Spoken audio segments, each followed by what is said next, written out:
부모님부터 저 친척들까지 저희 집 식구들은 자타공인 톡톡사연 왕팬입니다. 미친 가족들과 사이다 같은 썰들을 들으면서 우리 가족 중 저런 사람이 없는 것도 참 복이다 복 이런 얘기를 엄마랑 했었는데 드디어라고 해야 하나요?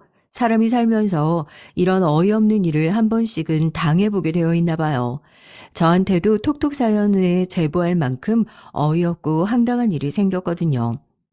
부모님께서는 무슨 좋은 일이라고 이런 데 사연을 보내냐고 저를 뜯어 말리시긴 했는데 아마 성우님께서 이 사연을 읽어주신다면 제 얘기가 잘 전달이 됐다는 거겠죠?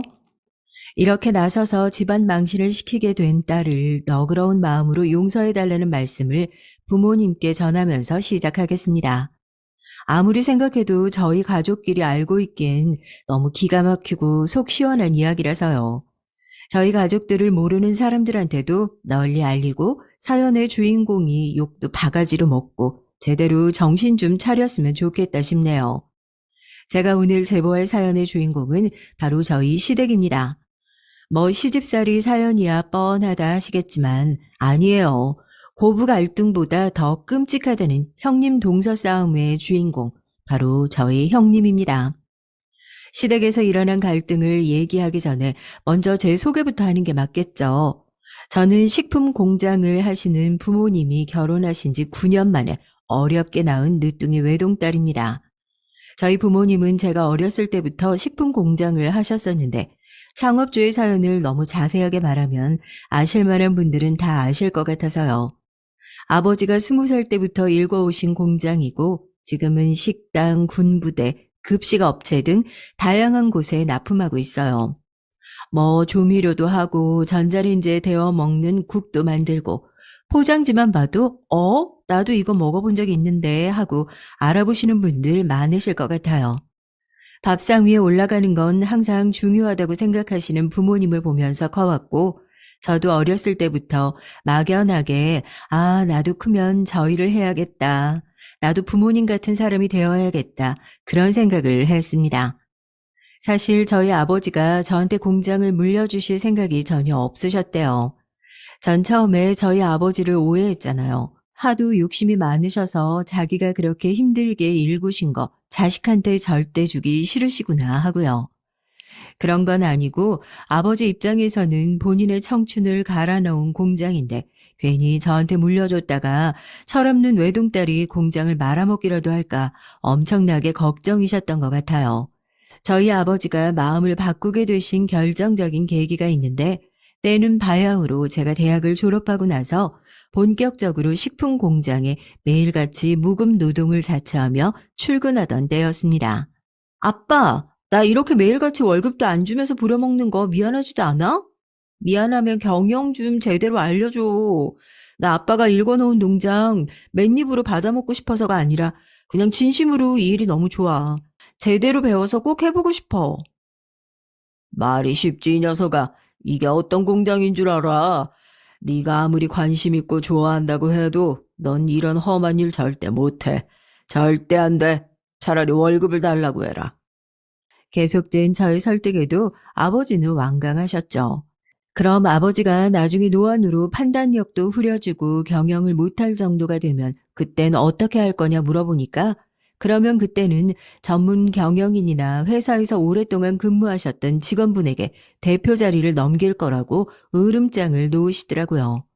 죽어도 저에겐 안 넘기겠다는 소리셨죠. 대표님도 참 회사 직원 중에 이 회사 물려받겠다는 사람이 누가 있어요. 괜히 그러시네 진짜. 오히려 본인 딸한테 제일 엄하신 것 같습니다. 저 들여다보지도 마세요. 물려받을 생각 절대 없으니까 퇴직금 받고 조용히 관둘 겁니다. 공장에 계시는 직원분들도 혀를 내두를 정도로 아버지는 경영만큼은 저를 열심히 밀어내셨어요. 아버지의 단호한 태도에 저도 뭔가 보여드려야겠다는 생각을 했죠. 제가 아직 회사를 물려받기에 모자란 사람 같아 보인다면 내가 그만큼 모자란 사람이 아니란 걸 아버지에게 증명하면 될 일 아니겠어요? 그래서 그날부터 매일같이 공장에 출근했습니다. 정말 깡 새벽이요. 그때 제 기억에 출근을 하면 4시 30분 정도 됐던 것 같아요. 저희 아버지가 공장에 제일 일찍 출근하는 사람이었는데 새벽 6시에 출근을 하셨거든요. 그런 아버지보다 더 일찍 출근해서 공장의 시설을 둘러보고 이전 회사가 굴러갔던 자료들을 검토했죠. 아이고, 누가 대표님 따님 아니랄까봐 전쟁통에 잃어버려도 찾을 수 있겠네요. 대표님이 예전에 젊으셨을 때 회사에 일찍 나와서 하던 일을 똑같이 하고 있으니 원. 저렇게 회사를 사랑하는 사람이 또 어디 있겠어요. 이제 대표님 좀 굽히세요. 저 정말로 저희 회사를 사랑하고 일을 사랑했어요.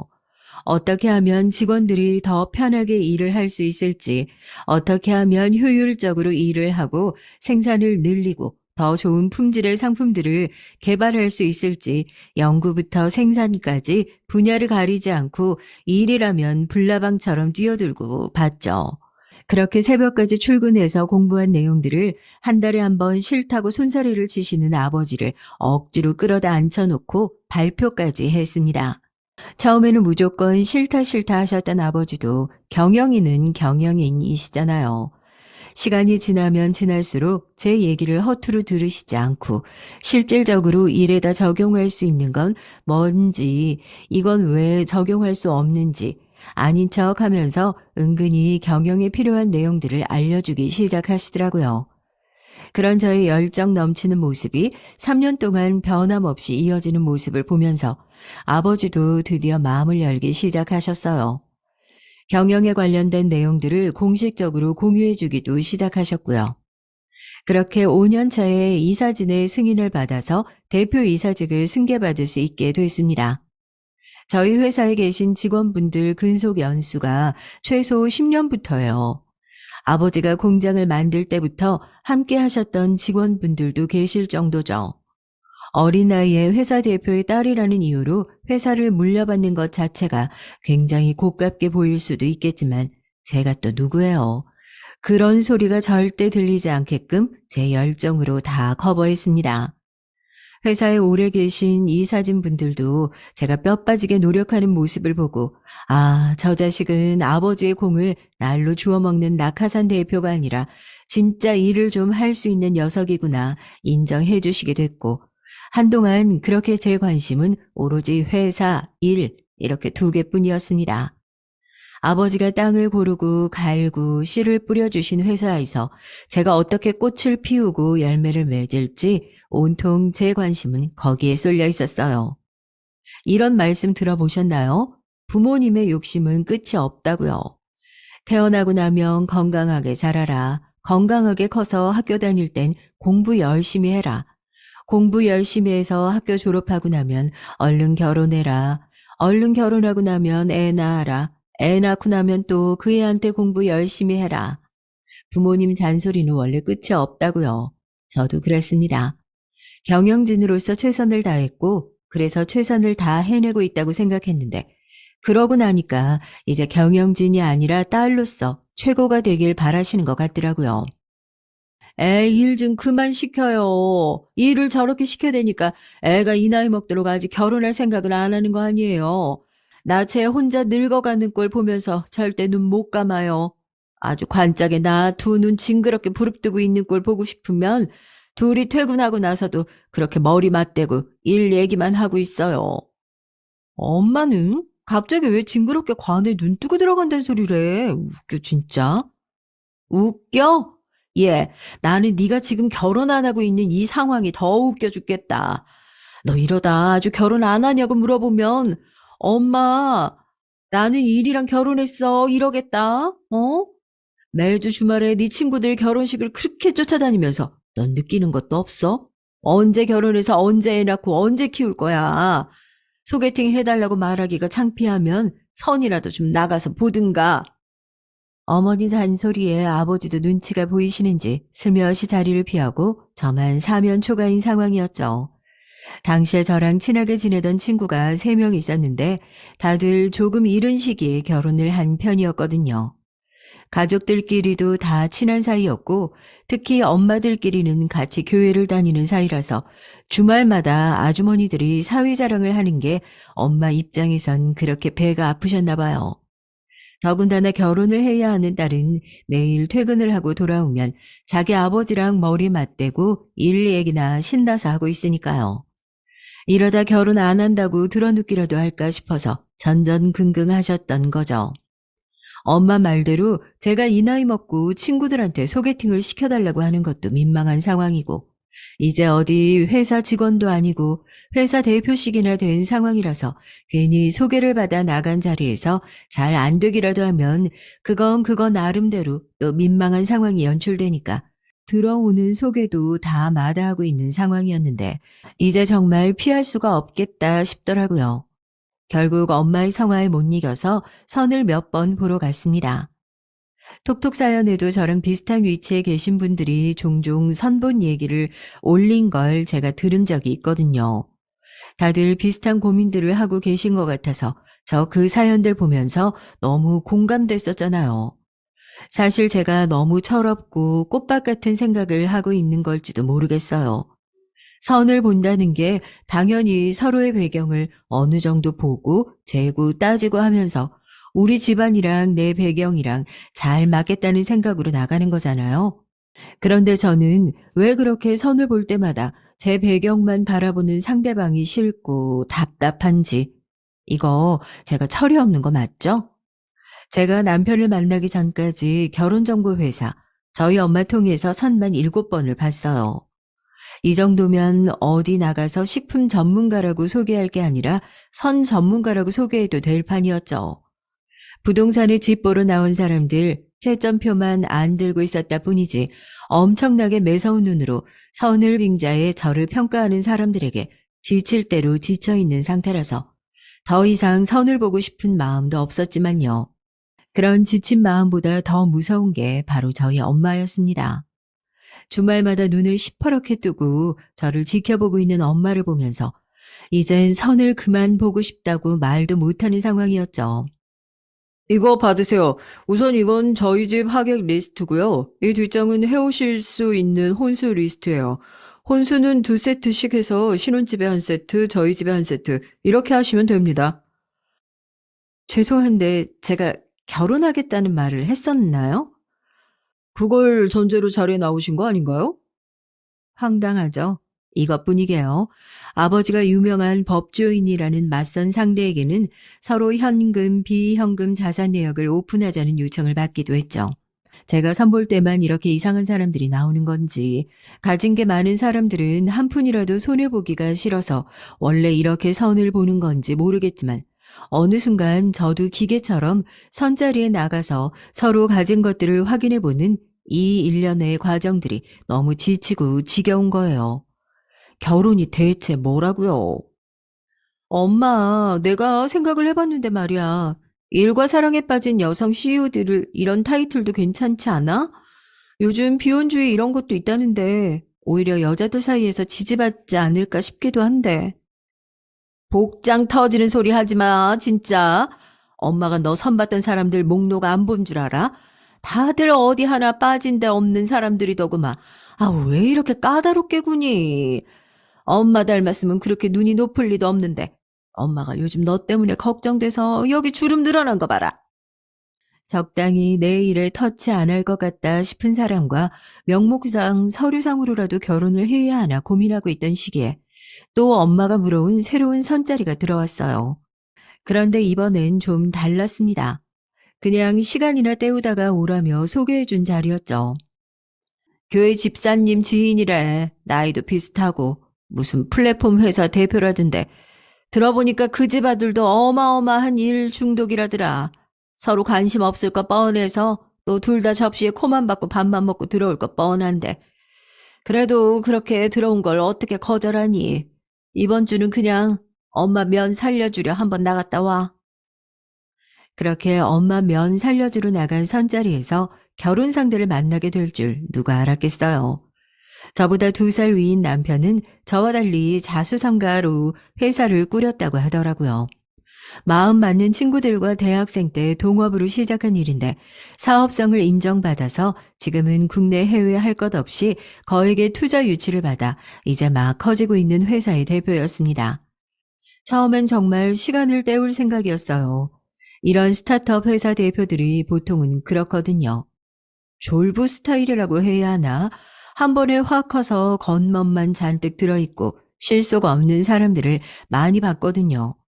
그래서 남편도 당연히 그런 사람일 거라고 생각하고 어떤 말도 안 되는 허세를 늘어놓나 들어보자는 마음으로 나갔습니다. 이런 데는 남자가 미리 나와 있어야 하는데 죄송해요. 중요한 미팅이 있어서 겨우 시간 빼서 왔으니까 이해 좀 해주세요. 아니에요. 뭐 요즘 세상에 남자 여자 미리 나와 있는 거 누가 따지겠어요. 플랫폼 사업하시는 건 전에 들었는데 구체적으로 어떤 일을 하시는 건지 여쭤봐도 돼요? 제가 잘 모르는 분야이기도 해서 사업 설명을 받는데도 잘 이해가 안 되더라고요. 별 다른 생각은 없었고 저도 그냥 인터넷에 검색하면 나오는 사업 설명들을 읽는데 잘 이해가 안 돼서 그래도 창업주한테 듣는 게 이해가 제일 빠르겠지 싶어 꺼낸 얘기였습니다. 그 말에 남편 눈이 순간 반짝거리면서 자기 사업 얘기를 막 시작하는 거예요. 그러면서 저한테 어떤 부분이 잘 이해가 안 됐었냐, 자기가 그걸 어떤 식으로 수정하는 게 좋겠냐, 메모장을 꺼내서 제 의견을 진지하게 듣고 메모까지 하더라고요. 자기 일에 대해서 그렇게 애정을 가진 사람을 오랜만에 만나기도 했고, 아버지 사업을 물려받고 싶어서 새벽부터 출근해 일에만 매진하던 시절에 제가 생각나 선짜리 생각을 그만 까맣게 잊어버리지 뭐예요. 둘이 카페에 앉아서 4시간을 그렇게 일 얘기만 했어요. 부모님 성화에 못 이겨서 선자리를 여럿 나가보긴 했는데 이렇게 즐겁게 대화해본 건 처음인 것 같아요. 오늘 주신 피드백도 정말 유익했고요. 특히 아까 말씀해주신 상용화 관련 내용은 다음에 제대로 절차 밟아서 자문 요청 드리고 싶어요. 괜찮으시면 일적으로 말고 사적으로 몇 번 더 만나볼 수 있을까요? 저도 싫지 않았죠. 오히려 별 생각 없이 나온 자리에서 운명의 상대를 만난 기분이었습니다. 집에 돌아오자마자 엄마가 왜 이렇게 늦었냐고 기껏 선자리 잡아줬더니 다른 데로 샌 거 아니냐고 막 화를 내시더라고요. 저는 그런 엄마의 물음에 엄마 나 곧 결혼할 것 같아 라고 대답했습니다. 엄마가 그대로 방에 들어가서 자는 아빠를 깨우고 난리가 났죠. 보통 자기랑 결혼할 상대는 한 번에 알아본다고 하잖아요. 제가 딱 그랬습니다. 주변에서 일 중독자라고 혀를 차던 저희 둘은 그렇게 사업 미팅을 빈잔 몇 번의 데이트를 하고 서로가 운명의 상대임을 더욱 확신하게 됐죠. 남편은 평생 자신의 사업 파트너가 될 수 있냐는 아주 로맨틱한 멘트로 저에게 프로포즈를 했고 저는 그렇게 본격적으로 결혼을 준비하게 됐습니다. 큰 일은 아니었지만 그때부터 잘못된 싹을 알아보는 눈이 있었다면 좋았을 걸. 알아보고 진작에 잘라버릴 걸 하는 작은 후회는 드네요. 이게 무슨 얘기인지는 이어지는 얘기를 들으시면 아실 거예요. 두 집안 모두 홍기가 찬 자식들을 얼른 보내고 싶어 혈안이 되어 있는 부모님이 계신 곳이라서 저희는 결혼을 허락해 주시지 않을까 까탈스럽게 구시는 것도 없었고 집안 사정이야 아무래도 저희 집 사정이 조금 더 낫긴 했지만 어느 한쪽으로 크게 기우는 것도 아니라서 다른 사연들만큼 준비하는 과정에서 큰 어려움이 있진 않았어요. 저도 그래서 시댁 인사를 갈 때 마음의 부담 하나 없이 갔던 게 사실이고요. 그런데 결혼 허락을 받기 위해 남편 집에 가기 전에 남편이 조심스럽게 얘기를 꺼내더라고요. 자기 가족 중에 유별난 사람이 하나 있다고요. 속으로 그랬죠. 아, 올 게 왔구나. 내 결혼도 뭔가 순탄치 않은 게 있구나. 그땐 그냥 장난 반이었어요. 내가 위로 형이 하나 있는데 형도 그렇고 형수도 그렇고 둘이 하는 얘기 너무 귀담아서 듣지 마. 둘 다 천성이 나쁜 건 아닌데 허풍이 좀 심한 성격이라서 난 가족이라 그러려니 하는데 모르는 사람들이 보면 안 좋게 볼 수 있겠다 싶어 괜히 걱정이 되네.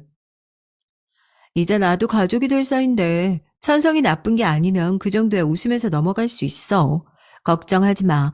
내가 사업하고 선보면서 세상에 별난 사람이란 별난 사람은 다 만나봤거든. 아주버님은 회사에서 부장급으로 평범하게 직장 생활을 하는 분이셨고 형님은 무려 현직 검사라고 하시더라고요. 직급들이 다들 화려하셔서 원래 그 정도 위치에 있는 사람들이라면 나 잘난 거 더 말하고 싶고 막 그렇잖아요. 뭐 그 정도겠거니 생각했는데 인사를 가보니까 아, 이래서 남편이 미리 언지를 줬구나 싶더라고요. 어서 와라, 세아가. 오는데 뭐 불편한 건 없고 인사해라. 여긴 우리 큰애. 재수 씨 얘기 많이 들었어요. 나이도 어린데 대단한 기업 이끌고 있느라 어깨가 무거우시겠어요. 여긴 우리 와이프. 검사니까 도움 받을 수 있는 거 있음 언제든 편안하게 얘기하시고요. 안녕하세요. 아, 아니에요. 아직 많이 부족합니다. 많이 배우고 있어요. 많이 가르쳐 주세요. 화기애애한 분위기 속에서 인사를 주고받고 있었죠. 오기 전까지는 까탈스러운 사람이 있다면 검사 출신인 형님이 제일 빡세지 않을까 걱정했는데 형님도 뭐 살갑게 맞아주셔서 제가 괜한 걱정을 했구나 싶었죠. 식사를 마치고 사람들이 둘러앉아 얘기를 하는데 두 집안 모두 사업주니까 얘기가 자연스럽게 지금 하고 있는 일로 흘러가더라고요. 내가 그쪽 업계 얘기는 건너들어 대강은 알고 있다만 세아가 지금 해외 시장 쪽 알아보고 있다고? 동남아 아니면 유럽? 아, 네, 아버님. 저희가 해외 시장은 아직 거의 없다시피 부족해서요. 지금 우선 대만 쪽으로 준비하고 있는데 수출입 문제 때문에 올해 안엔 좀 어려울 것 같아요. 저희 회사에서 대만 쪽 진출을 준비하고 있는데 아무래도 식품이다 보니까 현지 사정에 대해서 잘 아는 전문가가 없어 곤란한 상황이었거든요. 그런데 얘기를 듣고 있던 아주버님이 갑자기 방에 들어가시더니 한참 있다 나오셔서 저한테 대뜸 명함 한 장을 건네주시더라고요. 명함을 바라보다 깜짝 놀랐습니다. 명함 속에 적힌 이름은 저도 많이 들어본 이쪽 업계에서는 꽤나 유명한 해외 시장 분석 전문가였거든요. 우리 집 식구가 그런 어려움을 겪고 있다는데 내가 당연히 도와줘야지. 여기 연락해서 미팅 날짜 한번 잡아봐요. 이 사람이 나랑 아주 호영호재하는 사이야. 내 이름 말하면 단박에 도와줄 거니까. 형이 언제 이런 사람이랑 만난 적이 있어?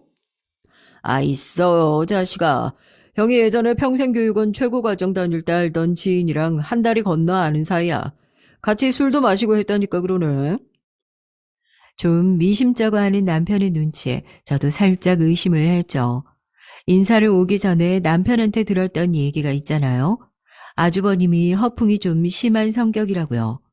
그런데 어디서 만났을지까지 정확히 말씀하시면서 얘기를 하시니까 설마 이런 일로 그것도 이제 막 인사 온 저에게 괜한 소리를 하실까 싶더라고요. 정말로 아주버님과 명함 속 이 전문가가 가까운 사이라고 하면 저한테는 더할 나위 없는 찬스였으니까요. 그때는 예비 며느리가 아닌 사업가로서 또 가슴이 두근거리더라고요. 어머님도 잘 됐다면서 우리 큰애가 다른 건 몰라도 인맥 하나는 좋다고 이렇게 도움을 줄 수 있어서 잘 됐다고 하시더라고요. 저도 시댁에 인사드릴 생각으로 와서 생각지도 못하게 이렇게 큰 도움 받아가게 될 줄 몰랐어요. 감사드려요, 아주버님. 인사 와서 저도 뜻밖의 도움을 받게 될 줄 몰랐던 터라서 거듭 감사 인사를 하고 돌아갔죠. 얼마 지나지 않아서 회사는 본격적으로 바쁘게 굴러가기 시작했습니다. 해외 시장 진출이 가장 중요한 사업 꼭지가 됐고, 저도 결혼도 결혼이지만 밤낮 할 것 없이 그 일에 매달렸죠. 일은 수월하게 진행됐지만 아무래도 역시 마땅한 현지 전문가를 찾는 게 가장 어려운 일이었거든요. 그때 아주버님이 주셨던 명함이 갑자기 떠오르더라고요. 명함에 적힌 메일로 장문의 메일을 작성했습니다.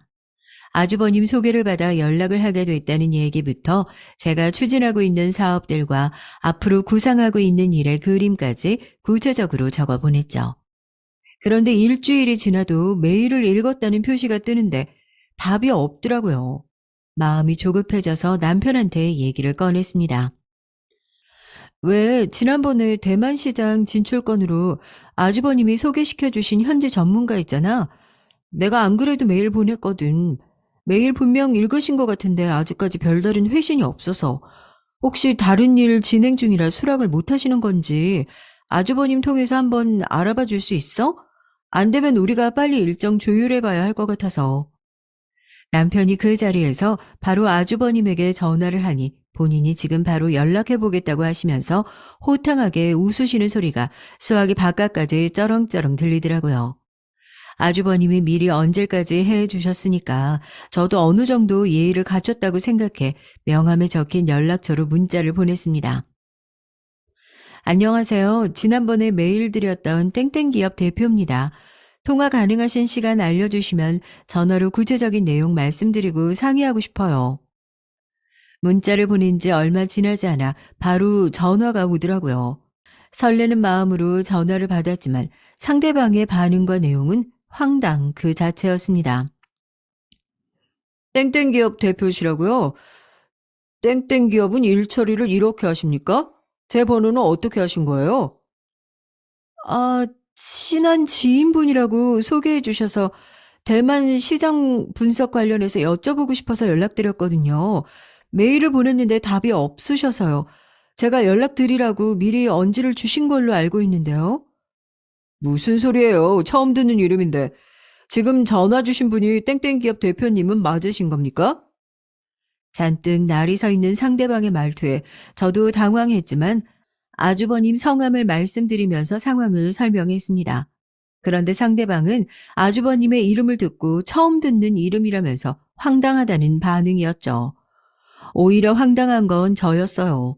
당연히 서로 합의가 되어 있을 거라고 생각하고 저희 사업 자료까지 메일로 보내놓았던 상황이었거든요. 아주버님의 이름은 들은 적이 없고 이런 식으로 컨택하는 것 자체가 불쾌하다는 반응이었죠. 저희 업계가 좁기도 좁을 뿐더러 일을 같이 할 정도로 괜찮은 현지 전문가들이 손에 꼽을 정도로 적은 상황이라서 잘못하면 저희 회사 이미지에 타격을 입을 수도 있겠다 싶더라고요. 황당했지만 일을 처리하는 데 오해가 있었던 것 같다고 거듭 사과를 하고 전화를 마무리했습니다. 평소 같았으면 저도 직원을 통해 정상적인 절차로 섭외를 했겠지만 아주버님의 허풍에 당연히 사전 합의가 되어 있을 거라고 생각하고 다이렉트로 섭외를 했었던 거였거든요. 저도 잔뜩 화가 나서 남편을 만나 이 상황이 대체 어떻게 된 건지 따져 물었습니다. 우선 미안해. 일은 잘 수습된 거 맞지? 난 처음부터 안 믿었어. 당신한테도 얘기했잖아.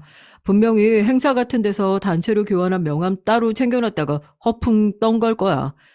괜히 당신한테 피해줘서 미안해.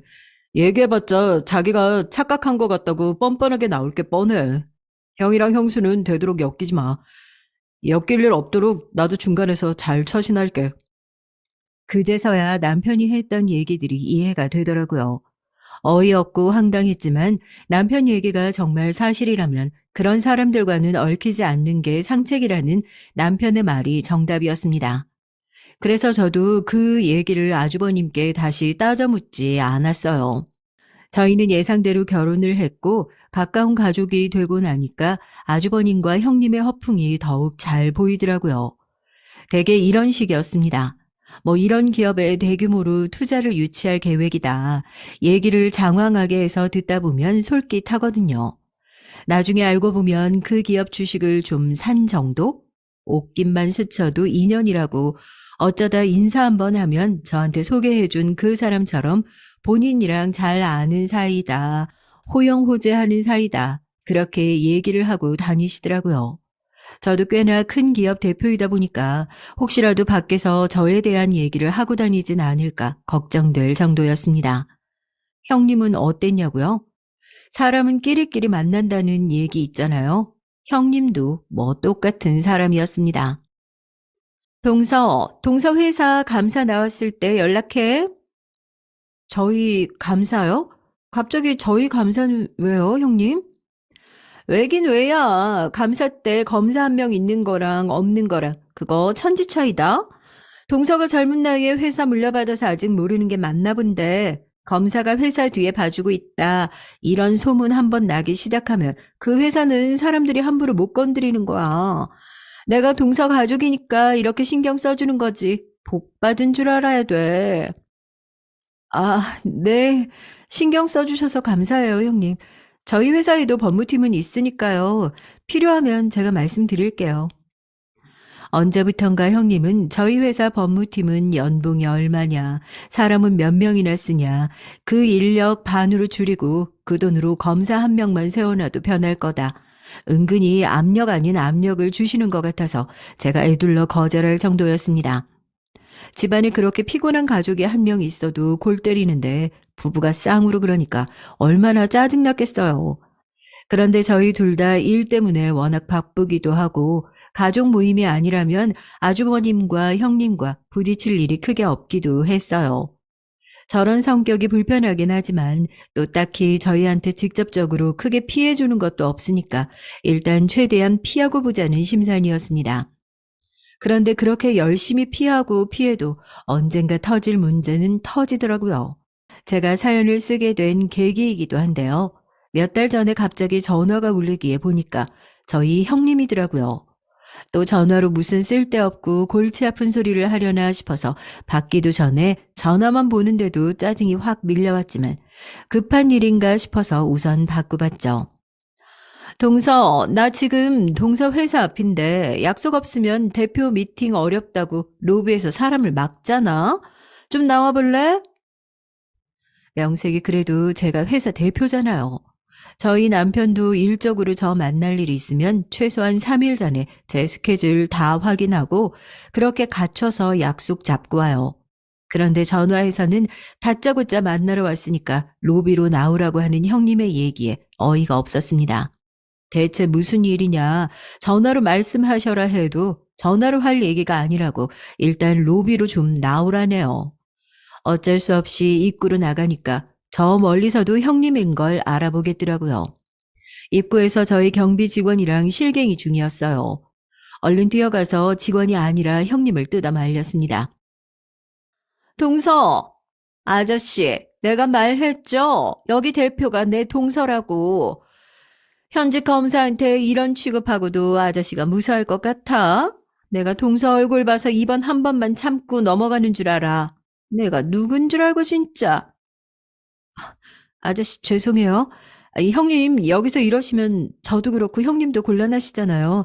여기서 이러시지 말고 얼른 들어가서 얘기해요. 제가 1시간 후에 일정이 있어서요. 길게는 얘기 못해도 잠깐 시간 낼 수 있을 것 같아요. 나도 바쁜 사람 시간 길게 뺏을 생각 없어. 얼른 들어가서 얘기하자고.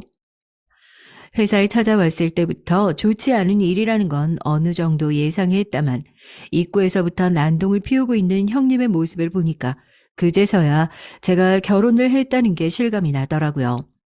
이번 일이 마무리되고 나면 남편한테 제대로 따끔하게 얘기해야겠다 다짐하고 누가 볼까 싶어서 얼른 형님을 데리고 제 사무실로 올라갔습니다. 약속도 없이 이 시간에 대체 무슨 일이세요? 그런데 이어지는 형님의 얘기는 정말 더더욱 가관이었습니다. 동선의 회사 요즘 상장 준비까지 하고 규모가 커지고 있다며? 그래서 말인데, 나 5억만 빌려줄 수 있어? 갑자기 5억이라는 큰 액수를 빌려달라는 말을 하는 것도 놀라운데, 어려운 부탁을 하면서도 마치 은행에 맡겨놓은 돈을 찾는 것 같은 당당한 형님의 태도에 더욱 놀라웠습니다. 잘못 들은 줄 알고 되물어도 5억 말이야 5억 하고 확인 사살을 하듯이 다시 얘기를 하더라고요. 아, 형님, 다짜고짜 오셔서 작은 돈도 아니고 그렇게 큰 돈을 빌려달라고 하시는 것도 이해가 안 되지만 설령 그 돈이 저한테 있더라고 하더라도 그건 회사 돈이에요. 제가 개인적으로 운영할 수 있는 돈이 아니고요. 그건 그렇고 대체 무슨 일이 있으신 거예요? 무슨 문제가 있으신 거면 제가 들어드릴 수는 있을 것 같아요. 큰 문제면 아주버님이랑 같이 해결을 하셔야죠. 이렇게 찾아오시면 제가 다른 건 몰라도 돈 문제 하나만큼은 철저한 사람이에요. 부모님을 포함한 가족들, 가장 친한 친구들이랑도 돈 거래라면 10원 한 장 안 하는 사람이거든요. 이게 사람이 간사한 게 빌려달라고 할 땐 엄청 아쉽고 죽을 것 같은 마음으로 그래도 사람이 화장실 들어갈 때랑 나올 때 다르다고 막상 빌려가면 그런 마음이 싹 사라지는 모습을 몇 번 봤거든요. 좋은 마음으로 돈을 빌려주고 괜히 관계가 틀어지는 것도 원치 않았기 때문인 것도 있었죠. 아쉬운 마음에 돕고 싶어서 내민 돈으로 괜히 관계가 갑과 을이 되는 것 같은 그런 거 있잖아요. 그런데 그런 가까운 가족이나 친구도 아닌 형님이 앞뒤 다 자르고 갑자기 5억이라는 얘기를 꺼내니 얼마나 황당했겠어요. 어떻게 이렇게 부부가 쌍으로 피도 눈물도 없어? 다른 문제도 아니고 아주버님 문제야. 서방님은 자기 형님 문제라고 우리 남편이 어제 서방님한테 찾아가서 부탁을 했을 때도 단칼에 거절했다고 하더라고. 동서도 이렇게 쌀쌀맞게 얘기할 거라고는 생각 못 했네. 내가 그냥 그 돈을 달라는 것도 아니고 빌려달라는 거잖아. 내가 언제 회사 돈 빌려달랬어? 동서 개인 자금으로 충분히 융통할 수 있는 사정이 될 것 같으니까 그거 빌려달라고 온 건데 그런 식으로 말하면 나도 섭하지. 제 개인 자금도 회사에 묶어놓은 상황이라 융통할 수 있는 돈도 없을 뿐더러 설령 융통할 수 있다고 해도 그런 식으로는 도움 드릴 수 없어요. 죄송해요. 아주버님 문제가 어떤 건지 잘 모르겠지만 돈이 아니라 다른 도움이 필요하시다고 하면 제가 얼마든지 도울 수 있죠. 죄송해요. 남편도 같은 생각이라고 하니까 저도 오늘 회사에서 하신 얘기는 못 들은 걸로 할게요, 형님. 이런 황당한 소리를 이미 남편한테도 얘기하고 온 눈치더라고요. 남편은 남편대로 알아서 잘 거절해서 저한테까지 올 거라고 생각도 못했을 거고요. 제가 단호하게 거절하니 형님은 얼굴이 새빨개져서는 가방을 챙겨 일어났습니다. 동서가 내 지위를 찾고 있는 것 같은데, 나 현직 검사야. 서방님이랑 동서가 우리 부부 이런 식으로 대한 거 내가 제대로 되갚아 줄 거야. 내가 먼지까지 아주 탈탈 털어줄 테니까 기대하라고. 상장 앞두고 세무조사로 털리면 회사가 아주 볼만하겠어. 자기 뜻대로 되지 않자 저한테 협박에 가까운 얘기를 마구 쏟아내고는 쌩하니 사무실을 나갔습니다. 저 정말 가만히 앉아있다가 뺨만 안 맞았다 뿐이지 뺨 맞은 기분이더라고요. 이번에도 의뢰 그렇듯 허풍에 지나지 않을 거라 생각했지만 정말 저희 회사가 상장을 앞두고 있는 상황이었거든요. 저도 다른 경영진들도 심지어 회사를 사랑하는 회사 사람들까지 행동 하나하나 조심하고 있는 상황. 작은 문제에도 크게 흔들릴 수 있는 이 시기에 괜히 긁어부스럼 만든 건 아닌지 걱정이 되더라고요. 뒤에 예정되어 있는 일정을 모두 취소하고 남편에게 연락을 하고 남편 사무실로 급히 찾아갔습니다. 제 얘기를 들은 남편은 형수님이 거기까지 찾아갔냐면서 한숨을 푹푹 쉬곤 5억의 출처에 대해서 얘기를 하더라고요. 형님이 다니고 있던 회사에서 횡령을 했나 봐. 규모는 5억이 뭐야 훨씬 더 큰 것 같은데 거의 7년 가까이 해왔대. 그게 이번에 걸리면서 당장 이번 달 내로 해결해 놓지 않으면 처벌이 불가피한 상황이라고 하더라고. 횡령한 돈이 수중에 남아 있겠어. 이미 다 쓰고 여기저기 손 벌리고 다니다가 모자란 게 5억인가 보지. 부모님한테 얘기했다간 받아야 할 유산도 못 받을 것 같으니까 부모님께는 차마 얘기 못한 것 같더라고. 이미 남편 회사에도 한바탕 하고 갔는데 남편의 태도는 단호했습니다. 가족을 떠나서 처벌받을 건 받고 제발 정신 좀 차리고 살라고 거절하고 돌려보냈다네요. 아마 남편한테 갖은 협박을 했지만 먹히지 않은 것 같으니까 저희 회사까지 쫓아온 것 같다고요. 상황은 대강 이해가 됐는데 걱정은 여전히 남아 있었습니다. 허풍이라고는 하지만 형님이 홧김에 신고를 넣을 수도 있는 거고 제가 아무리 투명하게 회사 경영을 해왔다고는 자부하지만 참 그래요. 형님이 검사라는 사실은 변하지 않고 원래 법이라는 게 그렇거든요. 털어야겠다 마음 먹으면 나한테 언제 이런 티끌이 있었어. 나한테 이런 먼지가 있었어 싶은데 정말 나도 모르는 먼지가 털리고 그거 엮어서 문제 삼는 거 쉽거든요. 남편과 제가 이렇게 단호하게 나왔으니 정말 앙심을 품고 무슨 일을 꾸밀 수도 있겠다 싶어서 어떻게 해야 할까 남편과 머리를 싸매던 중 불현듯 현직 검사로 있던 사촌 오빠가 떠올랐습니다. 가족 모임 그것도 바빠서 몇 년에 한 번 참석해서 얼굴을 볼까 말까한 친척이지만 그래도 어렸을 때부터 저희 아버지를 정말 잘 따랐고 저를 예뻐하기도 했거든요. 무엇보다 사촌 오빠는 고등 검찰에서 차장 검사까지 달고 승진 대상자로 내정돼 있다는 소문이 파다한 사람이었습니다. 눈에는 눈, 이에는 이라고 검사가 들쑤실 내용은 아무래도 검사가 제일 잘 알고 싶겠다 싶은 거예요. 그래서 바로 오빠에게 연락을 했죠. 오빠, 잘 지내지? 야, 이게 누구야? 결혼식 이후로 연락 한 번 없길래 나는 내 사촌 동생이 죽은 줄 알았는데 이렇게 먼저 전화해서 찾은 거 보면 아버지 몰래 해결해야 될 대형 사고라도 친 거야? 역시 현직 검사는 검사더라고요. 눈치는 또 왜 그렇게 빠른지. 평소에 연락이 없던 제가 연락을 하니까 대번에 무슨 일이 있냐면서 저를 캐묻더라고요. 다른 게 아니라 부탁 좀 할 게 있어서 혹시 밑에 기수 검사들 중에 사람 한 명만 좀 알아봐 줄 수 있을까? 오빠 말대로 회사에 문제가 생길 것 같아서 미리 대비를 좀 하고 싶은데 관계가 좀 애매한 사이라서 우리 시댁 식구거든. 형님이야. 내가 무슨 재벌집 같은 싸움을 하고 있나 싶은데 그래서 오빠 말대로 아버지 모르게 좀 조심해서 알아봐 줬으면 해. 괜히 걱정하시니까. 오랜만에 연락한 사촌 동생이 대뜸 한다는 소리가 사람을 알아봐 달라는 소리였으니까 사촌 오빠도 듣자마자 시겁하더라고요. 부모님이 아니면 난리가 나시니까 제발 비밀을 지켜달라는 말과 함께 대강 상황을 얘기했습니다. 사촌 오빠는 아랫기수 검사들은 한 달이 건너면 다 아는 사이니 걱정하지 말라고 뒷배가 어떤지 어떻게 대비해야 할지 좀 철저하게 준비를 해보자고 금방 알아봐 주겠다는 말과 함께 전화를 끊었습니다. 오빠랑 통화를 한 지 한 일주일 정도가 지났을까요? 저한테 그 일주일이 꼭 한 달같이 느껴지더라고요. 혹시라도 그 사이에 형님이 뭔가 손을 쓰진 않을까, 신고가 들어가서 불시에 세무조사는 나오지 않을까, 그 일주일 동안 두 다리 뻗고 잠도 편하게 자질 못했어요. 그렇게 기다린 끝에 저한테 온 연락은 세무조사도 형님도 아닌 사촌 오빠였습니다. 그런데요, 사촌 오빠의 전화를 받고 저는 정말 입이 떡하니 벌어질 수밖에 없었습니다. 형님의 뒷배경이 그만큼 화려한 사람이었냐고요? 아니요. 그것보다 더 충격적인 소식을 전해줬습니다. 굳이 따지고 보면 뒷배경 자체가 아예 없는 사람이라고 해야 하나요? 정말 니네 형님 그 여자 맞아? 그 나이에 그 기수로 알아보니까 딱 한 명밖에 안 나오던데. 그 여자 몇 년 전에 금품 수수 혐의로 검사 옷 벗었다고 소문 쫙 났더라고.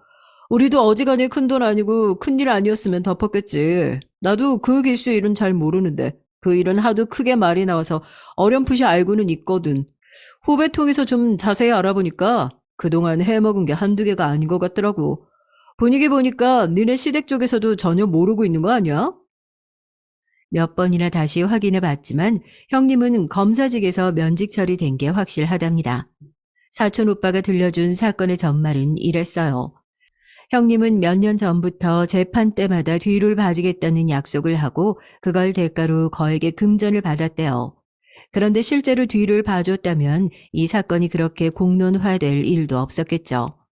재판에서 진 어디 대표가 앙심을 품고 내부 고발을 해서 결국 오랜 시간 동안 그렇게 돈을 받아왔던 게 걸렸다고 하더라고요.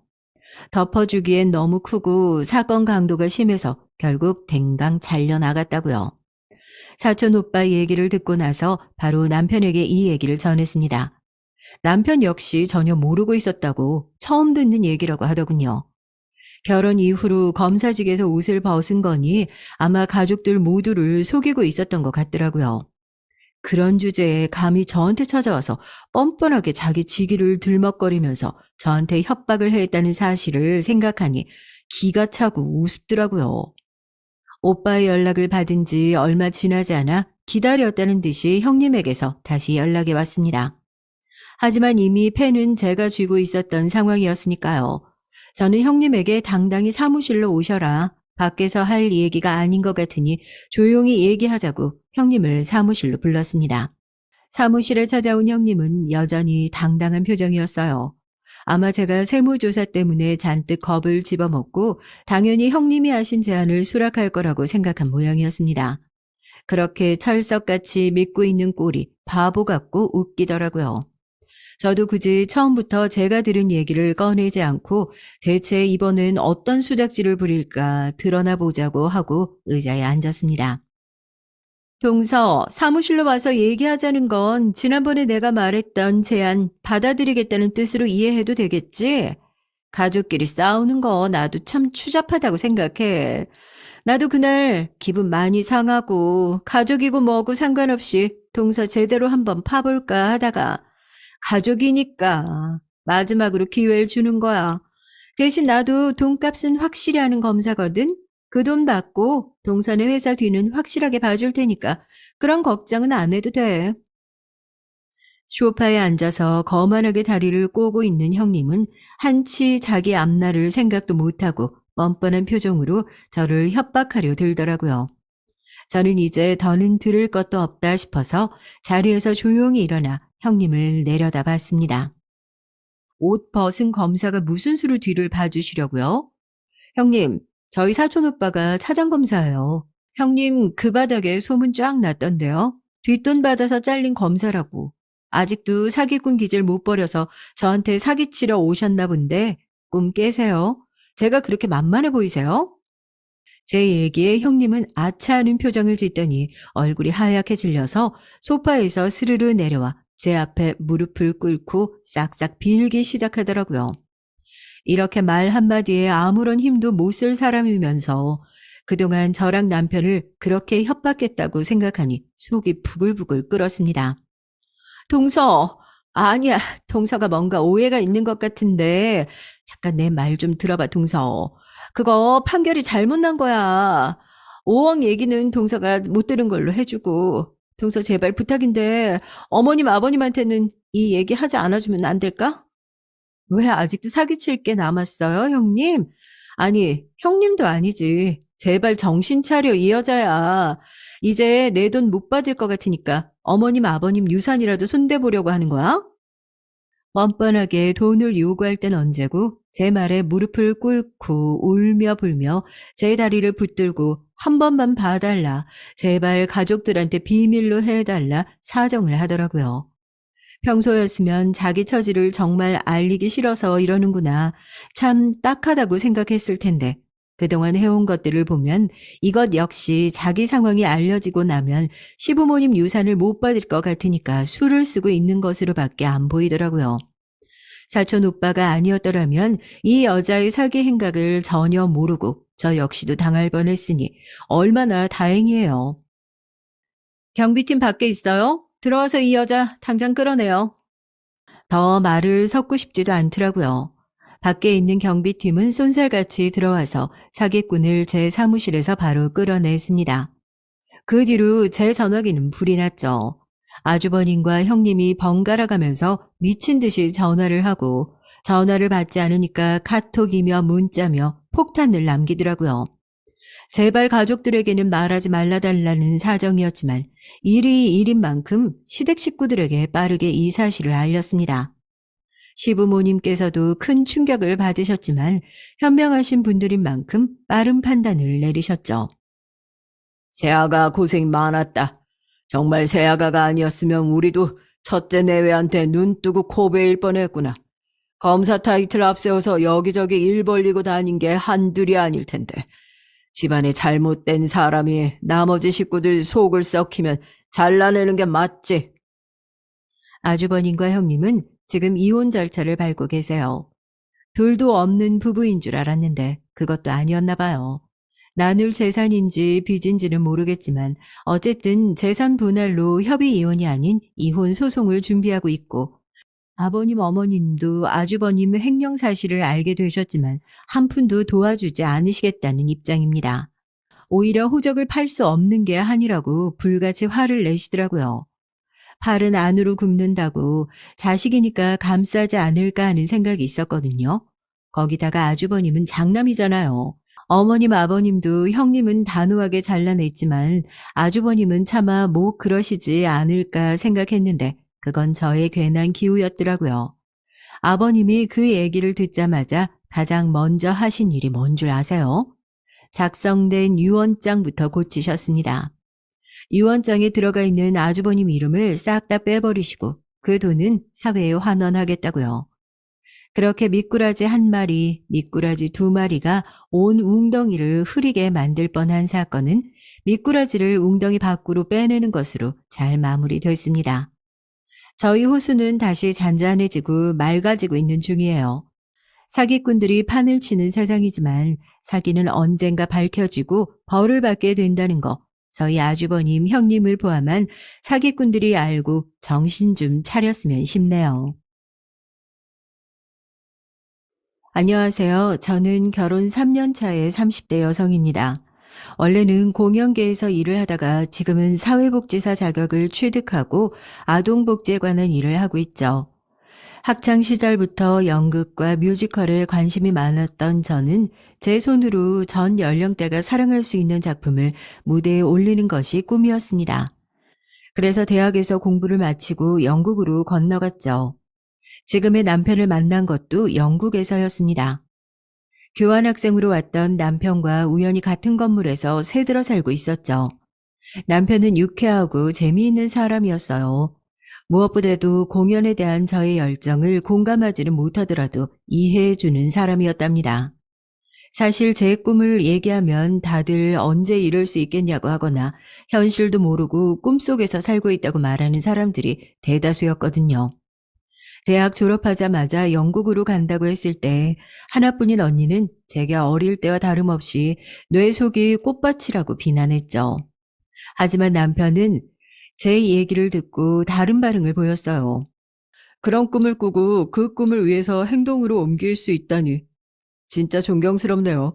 의외로 세상에는 그런 사람들이 잘 없더라고요. 무슨 존경까지 유난이야 그거. 저는 남편의 말에 얼굴에 열이 오르는 기분이었습니다. 하지만 남편은 단호하게 고개를 저으며 저를 존경한다고 다시 말해줬죠. 누군가를 존경한다는 말이 이렇게나 아름다운 단어였나. 아마도 그 순간이 제가 남편에게 마음을 열게 된 순간이 아닐까 싶습니다. 그렇게 만난 저희는 남편의 귀국과 동시에 인연이 끊어졌어요. 하지만 한국으로 돌아가 유명 컴퍼니에 입사한 뒤로 우연히 남편과 다시 만나게 됐죠. 호텔에서 일을 하고 있더라고요. 집안 사업의 일종이라는 말에 저는 깜짝 놀랐습니다. 남편과의 영국 인연이 끝이라고 생각했었거든요. 다시 만난 저희는 친구에서 점차 연인으로 발전하게 됐답니다. 그렇게 2년이 시간이 흐르고 저희는 진지하게 결혼에 대한 얘기를 나누기 시작했어요. 서로에게 너무나도 잘 맞는 사람이라는 확신이 있었죠. 하지만 그런 저희에게 커다란 재앙이 떨어졌습니다. 그날은 컴퍼니에서 새로운 극을 올리는 전날이었어요. 마지막 확인까지 마친 저는 늦은 시간 택시에서 내려 집으로 걸어가고 있었죠. 저 멀리서 차 한 대가 보였습니다. 속도가 꽤 빠르더라고요. 거기다가 차가 좌우로 심하게 흔들리는 것이 꼭 음주운전 같았습니다. 저는 급하게 몸을 피했지만 차는 제가 피한 곳으로 미친 듯이 달려왔어요. 머릿속이 하얗게 변했죠. 어디론가 피하고 싶었지만 길이 없었습니다. 차는 그대로 제게 돌진했고 그대로 의식을 잃어야만 했어요. 정신이 들었던 것은 사고가 난 지 3일이 지난 후였습니다. 저를 그렇게 차로 친 사람은 그대로 도주해서 아직 잡지 못했다고 하더군요. 사고 소리에 뛰어나온 노부부 덕에 저는 바로 병원으로 이송될 수 있었고 다행히 목숨은 건질 수 있었다고 했죠. 다리에 장애가 남지 않을까 걱정했는데 그래도 재활을 통해서면 등산만 아니면 걷는 것은 괜찮을 것이라고 말씀하셨어요. 하지만 문제는 다른 것에 있었습니다. 자궁을 비롯해 난소를 심하게 다쳐 아이를 가질 수가 없을 것이라고 말이죠. 그 말에 저는 아무런 생각이 들지 않았어요. 귓가에 윙윙거리는 소리만 들릴 뿐 세상에 저 혼자가 된 것 같았죠. 의사 선생님께서는 휴지를 꺼내 제게 건네주시더라고요. 저도 모르게 울고 있었나 보더라고요. 저는 아이들을 참 많이 좋아했어요. 그래서 나중에 결혼을 하게 되면 적어도 셋은 낳아 키우는 것이 소망이었습니다. 남편과 결혼에 대한 얘기를 하면서 저는 가능하면 많은 아이를 낳고 싶다고 말했었어요. 남편은 애들 키우려면 돈 많이 모아야겠다고 말할 정도였습니다. 그런데 그런 제가 앞으로 아이를 가질 수 없다니요. 저는 쉽게 진정이 되지 않았어요. 제가 잘못 들은 것은 아닐까 싶은 생각도 들었죠. 급기야 오진일 것이라는 생각에 다른 병원에 가서 다시 검사를 받아보겠다는 말을 할 정도였습니다. 하지만 현실은 변함이 없었어요. 달라질 것은 없었습니다. 처음에는 소리를 지르기도 하고 손에 잡히는 것은 무엇이든 다 던지면서 왜 내게 이런 일이 일어나냐고 저를 이렇게 만들고 도망친 운전자를 저주하기도 했죠. 그러다 지치면 누워서 하염없이 울기만 했고요.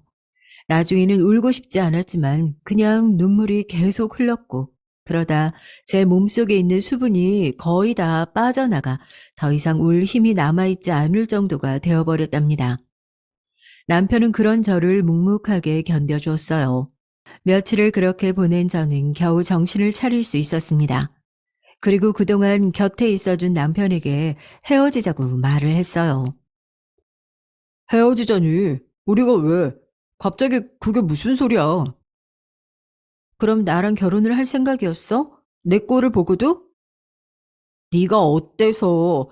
재활 열심히 하면 걷는데 아무런 문제가 없다고 하시잖아. 나 기다릴 수 있어. 나랑 같이 하자. 내가 옆에서 너 미쳤어? 나 아이 못 낳는다잖아. 불임이라고. 너랑 나 사이에 아이가 생길 수 없다는 말 다 들었으면서 왜 그래? 남편은 어이가 없다는 얼굴로 제 양팔을 붙들고는 저와 눈을 마주했어요. 저는 그런 남편의 눈을 똑바로 바라볼 자신이 없었지만 남편은 낮은 목소리로 제게 자신을 똑바로 보라고 하더군요. 그게 어때서? 내가 아이 낳고 싶어서 너랑 결혼하냐? 앞으로 내 시간 속에 네가 있었으면 좋겠다는 생각이 들어서 결혼하자고 했어. 아이? 없어도 상관없어. 그게 왜 우리가 헤어져야 하는 이유가 되는 건데? 하지만 저는 그런 남편의 말에도 단호하게 결혼은 하지 않겠다고 말했습니다. 남편은 이유를 이해할 수 없다고 말하는 남편에게 딱 하나를 물었죠. 너희 아버지는, 형제는, 다른 사람들도 그렇게 생각할까? 제 질문에 남편은 쉽게 대답하지 못했습니다. 당연하죠. 당사자가 아무리 좋다고 해도 주변의 가족들까지도 받아들인다고 누가 자신할 수 있겠어요. 그 일이 있고 한동안 남편의 얼굴을 볼 수 없었고 저는 이대로 우리 사이가 끝이라고 생각했습니다. 그 사이 저는 퇴원을 했고 집으로 들어갔죠. 병원에 있는 동안 한 번도 얼굴을 볼 수 없었던 언니가 퉁퉁 부은 눈을 하고 저를 기다리고 있었습니다. 그리고는 저를 보자마자 숨도 못 쉴 정도로 강하게 안아주더니 출근한다는 말만 남기고 나가더군요. 어머니는 저만큼 언니도 많이 울었다고 하시면서 그동안 어머니가 병원에 가져오셨던 그 많은 보양식들 다 언니가 준비한 것이라고 말하셨어요. 언니와는 늘 싸우기만 했는데 이런 날도 있구나 싶었습니다. 퇴원 이후 저는 한동안 꾸준하게 재활훈련에 집중했습니다. 다니던 회사도 그만두고 오로지 재활의 사활을 건 사람처럼 행동했죠. 그와 동시에 사회복지사 자격을 취득하기 위한 공부를 시작했고요. 집에서는 갑자기 무슨 사회복지사냐고 하셨지만 저는 제가 아이를 가질 수 없다면 고통받는 아이들을 한 사람이라도 더 보살펴 줄 수 있는 그런 일을 하겠다고 다짐했죠. 그렇게 열을 올리는데 남편이 갑자기 재활센터에 나타났어요. 당연히 저는 다른 볼 일이 있다고 생각했지 저를 보러 왔을 거라고는 상상조차 하지 못했어요. 하지만 남편은 제게 시간을 좀 내달라고 하더군요. 우리 사이에 더 얘기할 게 남았던가? 많이 남았지, 할 말. 널 만나고 싶어 하는 사람이 있어. 그러니까 시간 좀 내줘. 저는 누구기에 저를 만나고 싶어 하냐고 물었지만 남편은 시간을 내달라는 말 외에는 아무것도 알려주지 않았습니다. 저는 마지막이라고 생각하고 남편의 요구를 들어주겠다고 했죠. 그날 저녁 저를 데리러 온 남편은 한 호텔의 레스토랑으로 저를 데리고 갔어요. 개인실이 마련되어 있을 정도로 유명한 곳이었죠. 저는 왜 이런 곳으로 저를 데려왔는지 이해할 수 없었지만 얌전히 휠체어에 앉아 있었습니다. 곧 문이 열리고 저는 깜짝 놀라고 말았어요. 남편과 꼭 닮은 백발의 시아버님께서 앉아 계시더라고요. 한눈에 알아볼 수 있겠더라고요. 정말 이렇게 닮을 수가 있을까 싶을 정도였어요. 저는 어안이 벙벙했지만 아무런 말도 입 밖으로 나오질 않더라고요. 오느라 고생이 많았다는 시아버님의 말에 겨우 정신을 차린 저는 더듬거리며 인사를 드렸습니다. 몸은 어때? 요즘 재활훈련이 한창이라고 하던데 많이 힘들지? 예상보다 회복 속도가 빠르다고 하셨어요. 말씀 감사합니다. 시아버님은 저를 한동안 뚫어져라 바라보셨습니다. 방에는 침묵이 흘렀죠. 저는 바늘방석에 앉는다는 기분이 이런 것인가 싶을 정도로 불편하고 거북했지만 고개도 제대로 들지 못하고 가만히 말씀을 기다리고 있었습니다. 불편한 침묵은 직원이 차를 내오고 나서야 흩어질 수 있었어요. 차를 한 모금 하신 시아버님께서 말씀을 시작하셨습니다. 결혼을 하지 않겠다고 했다는 말을 들었다. 사실이냐? 네. 어디까지 얘기를 했는지 모르겠지만 저는 결혼할 마음이 없습니다. 내 아들이 마음에 들지 않으냐? 저 녀석이 모자라? 저는 대뜸 제게 남편의 부족한 점이 무엇이냐고 물어보셨어요. 그런 말씀을 꺼내실 것이라고는 전혀 상상하지 못했던 터라 저는 그런 의미로 드린 말씀이 아니라고 답했죠. 그랬더니 이번에는 다른 남자가 생겼냐고 물어보시더라고요. 저는 기가 찬다는 상황이 딱 지금이라는 생각과 함께 그런 것과는 조금도 관계가 없다고 말씀드렸어요. 시아버지께서는 허둥지둥 제 모습을 보시고는 웃으시면서 말씀하셨습니다. 그렇다면 결혼 못할 이유가 하나도 없구나. 재활이야 하면 그만이고 저 녀석이 말한 이유라면 더더욱이 말이 되질 않아. 네가 자식을 낳으려고 우리 집 식구가 되는 것도 아닌데 그런 걸 왜 신경 써? 하지만 이 사람 장남이잖아요. 그런데 자식을 어떻게 나보다 더 옛날 사람이야. 나는 장남이 대를 이어야 한다는 그런 고리타분한 생각으로 사는 사람이 아니다. 그게 다 뭐라고. 너희 둘이 행복하게 잘 살면 그만이지. 그러니 아이 문제라면 두 번 다시 내 앞에서 얘기하지 말거라. 다정하지만 엄한 말투로 말씀하시는데 괜히 그 속에서 위로받는 기분이 들었어요. 남편은 제 손을 잡으면서 상견례 날짜부터 빨리 잡고 결혼 준비를 시작하자고 하더군요. 뭐가 그렇게 급한지 당장이라도 예식장을 잡을 기세더라고요. 그런 남편의 모습이 못마땅하신지 시아버님께서는 바로 버럭 소리를 지르셨습니다. 바보 같은 놈. 하나뿐인 결혼식이다. 아직 재활 끝나지도 않았는데 무슨 결혼식이야? 네 녀석 머리에는 장식으로 달고 다니냐? 아버지도 좋게 말씀하셔도 될 일을 꼭 그렇게 역정을 내세요.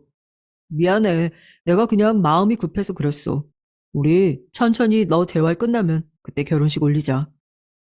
시아버지께서는 모자란 부분이 있더라도 그냥 예쁘다고 생각하고 잘 지내라고 말씀하시면서 다음에는 좀 더 편한 자리에서 만나자고 말씀하시고는 자리에서 일어나셨습니다.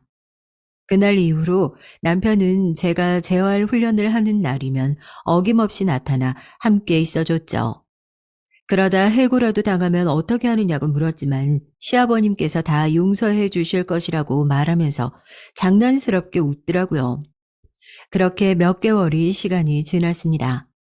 다리에 조금씩 힘이 들어가기 시작하고 몇 걸음이지만 걷는 것도 가능해지면서 저는 더 악착같이 재활에 매달렸어요. 그리고 1년이 조금 넘어가면서 저는 드디어 제 발로 걷는 것이 가능해졌죠. 물론 조금의 장애가 남기는 했지만 천천히 걸어가면 전혀 눈치를 챌 수 없을 정도였습니다. 그 사이 상견례까지 마친 저희는 본격적으로 결혼 준비를 했답니다. 저와 남편은 결혼 후 시댁에 들어가서 살기로 했어요. 당연히 시아버님께서는 귀찮다고 반대를 하셨지만 저는 고집스럽게 무조건 모시고 살겠다고 주장했죠. 신혼인데 둘이서 지내면 될 일을 뭐하러 이 늙은이랑 산다고 고집이야. 나도 자식들 다 치우고 좀 편하게 살아보자. 아버님, 이 넓은 집에서 혼자 쓸쓸하지 않으시겠어요? 저랑 같이 바둑도 두고 마트도 다니면 좋잖아요.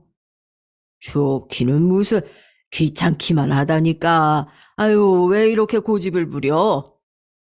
시아버님께서는 제발 좀 나가 살라고 하셨지만 저는 무조건 시아버님과 살겠다고 버텼죠. 결국 시아버님께서는 마음대로 하라고 하시면서 포기하셨고요. 남편은 내심 나와 살기를 바라던 눈치였습니다. 저한테도 이렇게 시아버님께서 반대하시는데 꼭 들어와 살아야겠냐고 말이죠. 혹시 맏며느리라는 자리 때문이냐고 묻는데 저는 단호하게 아니라고 말했습니다. 정말 순수하게 아버님이 좋아서 그래. 그래서 아버님이랑 살고 싶어. 그런 이유로는 부족해? 아니, 고전적인 표현이긴 해도 며느리들은 시자 들어가는 것들 다 싫다고 그러잖아. 자기는 같이 살겠다고 하니까. 그 사람들은 그 사람이고 나는 나지. 난 아버님이랑 같이 살 거야. 든든하게 내 편이 되어주실 텐데 내가 힘들 게 뭐가 있어? 남편은 확실히 자신의 편은 아닌 것 같다고 말하면서 웃더라고요. 그 말에 저 역시도 웃음이 터졌습니다. 시아버님과 함께 산다는 것은 생각 이상으로 즐거웠어요. 사회복지사로 일을 시작한 저는 퇴근하면 남편이 돌아올 때까지 시아버님과 바둑을 두는 재미에 푹 빠져버렸죠. 처음에는 제가 바둑을 할 줄 안다는 말을 가볍게 생각하셨던 시아버님께서도 연달아 패배를 맛보시고는 아주 눈에 불을 켜고 바둑판을 노려보실 정도였습니다. 시아버님께서는 공연 쪽에서 일했다는 사실을 남편에게 들었는지 호텔에서 주최하는 행사가 있으면 꼭 저를 데리고 가기도 했죠. 제게 있어서 결혼 생활은 정말이지 즐거운 순간들 뿐이었고요. 그리고 그 중심에는 저를 예뻐해주는 두 남자가 있었습니다. 하지만 세상 일이 그렇듯 좋은 일만 있는 것은 아니었어요. 저의 소중한 순간들은 동서가 들어오면서 와장창 깨어지고 말았죠. 서방님이 결혼하고 싶은 여자가 있다고 말하면서 처음으로 집으로 데려올 때만 해도 저는 정말 잘해줄 자신이 있었습니다. 서방님께서는 같은 회사 사람이라고 하면서 서로 통하는 점이 많다고 자랑을 엄청 하더라고요. 딱 하나 단점이 있다면 말을 좀 차갑게 하는 편이라고 하면서 나쁜 마음으로 그런 말을 하는 사람은 아니라고 하더군요. 저는 성향이 그렇다면 그건 어쩔 수 없는 것 아닐까 싶은 생각이 들어 너무 걱정하지 말라고 말하고는 처음 동서를 만날 날을 엄청 기대하고 있었답니다. 첫인상은 나쁘지 않았어요. 서방님의 말씀처럼 차가운 이미지가 있긴 했지만 자리가 자리인 만큼 충분히 그럴 수 있다고 생각했거든요. 하지만 시아버님 반응이 좀 이상하더라고요. 저를 처음 보셨을 때는 이런저런 말씀을 많이 하셨는데 그날따라 말수가 없으셨죠. 어디 편찮으신 것은 아닌가 싶었지만 오전까지만 하더라도 기침 한 번 하신 적이 없으셨던 터라 저는 고개만 갸웃거리고 있었습니다. 동서가 간 뒤 시아버님께 슬쩍 물었어요. 새 며느리 보시게 됐는데 소감이 어떠세요? 소감이 뭐가 있어? 다 지들 짝 찾아 잘 살면 그뿐이지. 아까 너무 말씀이 없으셔서 놀랐어요. 어디 마음에 걸리는 거라도 있으세요? 시아버님께서는 고개를 저으시며 좀 더 지켜봐야 되지 않겠냐는 알 수 없는 말씀을 하셨죠. 저 역시도 동서에 대한 얘기를 꺼내지 않았고요. 하지만 서방님의 결혼은 생각보다 빠르게 진행됐습니다. 시아버님께서도 너무 급하게 진행하는 것이 아니냐고 하실 정도였어요. 미룰 이유가 없잖아요. 양가 허락도 다 받았는데. 그래도 무슨 번갯불에 콩 굽는 것도 아닌데 뭐하러 이렇게 급하게 그래? 사실 장모님께서 몸이 좀 편찮으시다고 그래서 장모님께서 결혼해서 잘 사는 모습 보여드리고 싶어서 그래. 사람 일이 어떻게 될지 모르잖아. 만약에 갑자기 악화되시면 그때는 어떡해? 남편과 저는 많이 편찮으시냐고 물었지만 서방님께서도 정확한 병명까지는 모른다고 하시더라고요. 얘기를 다 듣고 난 시아버님께서는 그럼 원하는 대로 하라고 하셨죠. 결국 서방님께서는 결혼 준비를 시작한 지 3주 만에 결혼식을 올렸답니다. 아마 그렇게 정신없는 결혼식 준비는 처음이자 마지막이 되지 않을까 싶었죠. 신혼여행에서 돌아온 서방님과 동서는 집으로 인사를 왔어요. 선물이라고 하면서 이것저것 많이 사왔더라고요. 저도 스카프와 파우치를 받았고요. 너무 예쁘더라고요. 저는 고맙다고 말했지만 속으로는 솔직히 부담스러웠습니다. 이름만 대면 다 아는 명품 브랜드의 제품이었거든요. 특히 파우치는 얼마 전 복지관에서 일하는 동료가 꽤 비싸게 줬다고 자랑했던 파우치였기에 가격을 알고 있었거든요. 면세점에서 구매했다고 하더라도 60만 원은 하는 것으로 아는데 너무 과한 선물을 받은 것은 아닌가 싶었죠. 거기다가 제 행동 반경이라고 해봤자 복지관이 전부인데 그곳에 하고 나갈 수도 없잖아요. 그런데 동서가 눈치를 챈 것인지 제게 물어보더라고요. 형님 마음에 안 드세요? 좋아하시는 얼굴이 아니신데요? 어? 무슨 말이야. 마음에 쏙 드는 걸. 전 혹시 얼마 하지도 않는데 부담스럽다고 생각하시는 건 아닌가 싶어서요. 우리나라에서나 비싸지 해외 나가면 진짜 얼마 안 하거든요. 그러니까 편하게 하고 다니세요. 전국을 찔린 저는 잘하고 다니겠다고 말하며 웃고 넘어갔죠. 저녁만 먹고 일어난다는 서방님의 말씀에 저는 급히 주방으로 들어갔습니다. 집안일을 봐주시는 이모님께서 준비를 다 해주신 덕분에 접시에 덜기만 하면 됐어요. 곧 동서도 따라 들어오더니 돕겠다고 하더군요. 저는 바쁘게 움직이면서 동서에게 국과 밥을 담아달라고 말했습니다. 그런데요, 형님, 여기 이 그릇들 다 어디 제품이에요? 너무 촌스럽다. 아, 그건 나도 모르겠는데, 돌아가신 시어머니께서 그릇을 수집하셨다고 하셔서 집에 식구가 많은 날에는 돌아가면서 쓰고 있거든. 그럼 다음에 제가 제대로 된 걸로 좀 챙겨볼게요. 너무 올드해요. 맛있는 음식은 예쁜 그릇에 담아야 되는데 너무 맛없어 보여요. 저는 시어머니께서 가장 아끼시던 그릇이라서 시아버님께서 좋아하시는 그릇이니 다른 곳에 가서는 얘기하지 말라고 말했죠. 동서는 입을 삐죽거리면서 어른들의 취향은 이해하고 싶어도 이해할 수 없다고 투덜거렸습니다. 저는 버릇없는 동서에게 어떻게 하는 것이 맞을까 잠시 고민이 됐지만 우선은 그냥 넘어가기로 했어요. 하지만 동서는 쉬지 않고 계속 투덜거리기만 하더라고요. 동서, 그런 얘기는 그만 좀 하지 그래. 그리고 중요한 일도 아닌데 왜 그래? 제가 틀린 말 한 것도 아닌데 뭘 그렇게 역정이세요? 그리고 형님 말씀처럼 별것 아닌 일인데 그냥 좀 중얼거린 게 무슨 대수라고요. 아, 역정이라니. 그런 얘기 그만했으면 좋겠다고 했을 뿐이야. 곧 아버님 들어오실 텐데 계속 그렇게 있을 거야? 동서는 뭐라 한마디 더 할 것처럼 하더니 금방 입을 다물었습니다. 저는 속으로 한숨을 내쉬었죠. 그렇게 갑자기 동서가 제게 물어볼 말이 있다고 하더라고요. 형님, 정말 불임이세요? 다짜고짜 물어오는 질문에 저는 순간 정지 화면의 일부가 된 것처럼 손 하나 움직일 수가 없었습니다. 갑자기 그건 왜 물어보는 거야, 동서? 사고로 아이 가질 수 없게 됐다고 그이가 그러더라고요. 저더러 형님 앞에서 조심하라고 하던데 진짜인가 싶어서요. 애는 원래 싫어하셨어요? 그랬으면 타격은 별로 없었겠다. 저는 제 얼굴이 딱딱하게 굳어가는 것이 느껴질 정도였는데 동서는 그런 것쯤은 보이지도 않는지 아무렇지 않게 제 불임에 대해 떠들었습니다.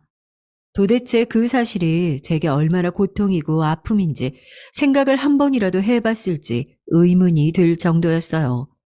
저는 아랫입술을 꽉 깨물고 말했습니다. 동서, 거기까지만 하지 그래? 그런 얘기가 상대방에게 상처가 된다는 생각은 안 해봤어? 아니, 단순 사실 확인일 뿐인데 그게 왜요? 동서는 정말 아무것도 모른다는 표정을 하고 있었죠.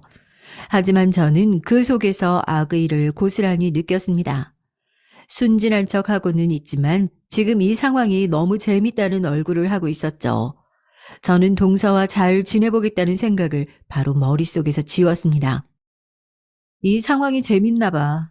그래, 난 아기 가질 수 없어.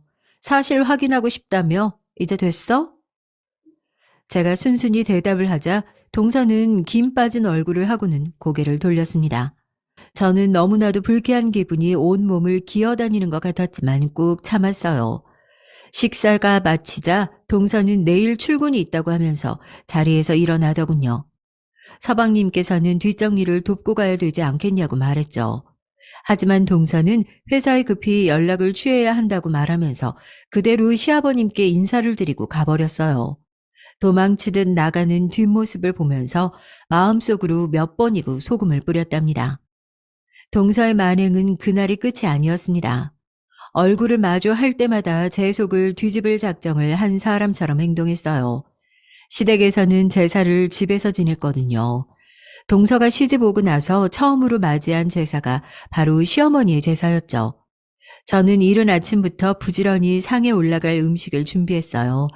전날까지만 하더라도 전화로 반차를 쓴다고 하던 동서는 저녁이 돼서야 나타났어요.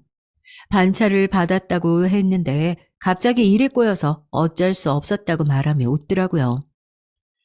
그런 일이 있으면 미리 전화를 주던가 카톡을 남겼으면 좋았을 텐데 말이야. 그럴 걸 그랬나 봐요. 죄송해요. 다음에는 꼭 그렇게 할게요. 어차피 이모님이 도와주시는 일이라 제사 음식을 준비하는 것이 힘든 것은 아니었지만 동서의 반응을 보고 있자니 너무 얄밉다는 생각이 들었습니다. 그런 동서의 모습에 이모님도 혀를 내두르며 고개를 저으셨죠. 하지만 동서는 거기서 멈추지 않았습니다. 제사 음식을 왜 이렇게 많이 했냐고 물어보는 것을 시작으로 고기 산적이 있는데 왜 다른 산적을 만들었느냐, 과일은 왜 저렇게 많이 샀느냐, 누가 먹는다고 이렇게 낭비인지 모르겠다는 말까지 정말이지 잠시도 입을 쉬질 않더라고요. 저는 하나하나 대꾸할 필요성이 없다는 생각에 아예 깔끔하게 무시하고 있었습니다. 하지만 동서의 마지막 말에는 저도 화가 머리끝까지 치밀어 오르더라고요. 형님, 애를 못 낳으시니까 앞으로 이 재산 다 우리 애들이 물려받아야 되는 거예요? 형님이랑 아주버님이 돌아가시면 그 재산은 전부, 아, 세상에. 우리 애들이 무슨 죄라고. 동서, 진짜 듣고 있으니 아주 입에서 나오면 다 말인 줄 알아? 아직 태어나지도 않은 아기 들먹거리면서 제사 이야기를 왜 하는데? 아니, 말이 그렇다는 거지. 왜 그렇게 화를 내세요? 아니, 그런 생각 충분히 할 수 있잖아요. 아, 이런 제사를 1년에 몇 번이나 지내야 한다니. 우리 애들 불쌍해서 그러죠. 누가 서방님더러 제사 가져가라고 얘기한 적 있어? 그럼 누가 받아요? 형님은 자식도 못 가지는데 형님이 가져가셨다가 결국은 다 우리 애들한테 올 거 아니에요. 저는 당장이라도 동서의 머리끄덩이를 붙들고 소리라도 지르고 싶었습니다. 저번부터 계속해서 제가 자식을 가질 수 없다는 사실을 언급하는 것이 용서가 되지 않았죠. 하지만 저는 갑자기 주방으로 들어오시는 시아버님 때문에 입을 다물 수밖에 없었습니다. 아주 밖에서 들어보니 가관이다. 오늘 무슨 날인데 이렇게 시끄러워? 동서는 시아버님의 등장에 허둥거리며 고개를 숙였지만 시아버님의 시선은 동서에게로 고정되어 있었어요. 죄송합니다, 아버님. 준비는 다 끝났어요. 작은 애 아주 입에서 내뱉는 말이 어이가 없구나. 윗사람한테 해도 될 말이 있고 아닌 말이 있지. 어디서 경우 없이 아무 말이나. 내가 언제 너더러 제사 지내라고 했다고. 아직 나 안 죽었다. 아버님, 그런 말이 아니라요. 됐다. 그리고 한 번만 더 내 귀에 큰애한테 말 함부로 하는 거 들리면 그때는 각오하는 것이 좋을 게다. 말을 하기 전에 상대방 기분이 어떨지 생각을 좀 하고 하거라. 그리고 그네, 너도 마찬가지야. 가르칠 일이 있으면 확실하게 해야지. 시아버님의 말씀에 동서는 입을 대빨 내밀고는 저를 노려봤지만 저는 무시하고는 시아버님께 죄송하다고 고개만 숙였어요. 서방님과 남편 역시 밖에서 얘기를 다 듣고 있었는지 표정들이 심상치 않았습니다. 특히 서방님은 목까지 붉게 물들어서는 동서에게 다가와 집에 가서 얘기 좀 하자고 하더군요. 저는 남편에게 괜찮다고 말하고는 상부터 차리라고 말했죠. 그날 서방님과 동서 사이에 무슨 말이 오갔는지 모르지만 한동안 동서는 시댁에 전화 한번 하질 않더군요. 저는 오히려 속이 시원했어요. 하지만 일주일 정도 시간이 흘렀나 주말도 아닌데 서방님께서 동서를 데리고 집에 왔더라고요. 저녁 시간도 훌쩍 넘긴 시간이라 무슨 일인가 싶었죠. 서방님께서는 제 눈치를 보면서 망설이고 있는데 동서가 대뜸 시아버님께 축하해달라고 말을 했어요. 축하라니? 뜬금없이 집에 와서 이게 무슨 소리냐? 승진이라도 한 게야? 아, 그게 아니고요, 사실. 서방님께서는 자꾸만 말을 멈추자 동서가 활짝 웃으면서 큰 소리로 말했습니다. 아버님, 저 임신했어요. 칠주라고 하네요. 동서의 말에 저는 왜 서방님께서 제 눈치를 보며 말을 망설였는지 단번에 이해했습니다. 축하받을 일임에도 불구하고 제 마음이 신경 쓰였던 것이겠죠. 저는 그런 서방님의 마음이 고마우면서도 미안했어요. 시아버님께서는 잠시 동서를 바라보시더니 말을 잊으신 것처럼 보였습니다. 이제 약 8개월만 있으면 아버님께서 할아버지가 되시는데 기쁘지 않으세요? 그럴 리가. 축하한다. 어디 불편한 건 없고 병원에서는 뭐라고 하디? 동서는 준비해온 초음파 사진을 내밀면서 우쭐하듯 말했어요. 아기집이 2개 보인다고 하시더라고요. 쌍둥이에요, 아버님.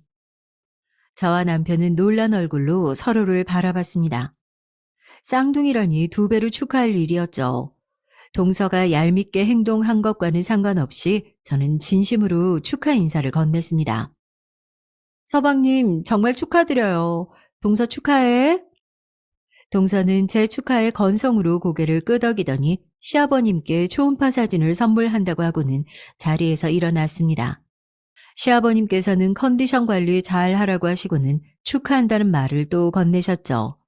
동서가 가고 나서 조용히 거실을 정리하는데 초음파 사진이 눈에 밟히더라고요. 부럽지 않았다면 거짓말이겠죠. 솔직히 괜찮아졌다고 다 내려놨다고 생각했는데 막상 동서의 초음파 사진을 보니 마음이 많이 아프더라고요. 그러면서 남편에게 너무나도 미안한 마음이 들었죠. 저와 결혼한 이후로 남편은 평생 아빠라는 소리를 들을 수 없었으니까요. 서방님께서는 느끼시는 저런 벅찬 감동을 모르고 살아야겠죠. 그때였습니다. 시아버님께서 저를 부르시더군요. 많이 신경 쓰이지? 짧은 말씀이었지만 그 속에 담고 있는 의미를 너무 잘 아는 저는 차마 부정은 못하고 그냥 웃기만 했어요. 시아버님께서는 잠시 제 얼굴을 물끄러미 보시더니 제게 손을 내미셨죠. 그러고는 잠깐 토닥거려 주시고는 제게 한 가지 물어볼 말이 있다고 하셨습니다. 혹시나 해서 말이다. 아직 너랑 얘기를 한 적은 없다고는 했다만 그래도 혹시나 해서 내가 얘기를 해주려고. 그네야, 만약에 말이다, 너희 부부가 입양을 하고 싶다고 하면 나는 무조건 찬성이니까 걱정하지 말라는 말을 직접 하고 싶었다. 저는 깜짝 놀라 시아버님의 얼굴을 바라봤어요. 사실 작년에 지나가는 말로 입양에 관한 얘기를 꺼냈는데 남편이 그 사실을 시아버님께 직접 말을 했을 것이라고는 생각하지 못했거든요. 저부터가 그렇게 얘기를 하고는 잊고 살았으니까요. 제가 아무 말도 못하고 가만히 있자 시아버님께서는 2사람만 원한다면 입양하는 것도 좋을 것 같다고 하셨죠.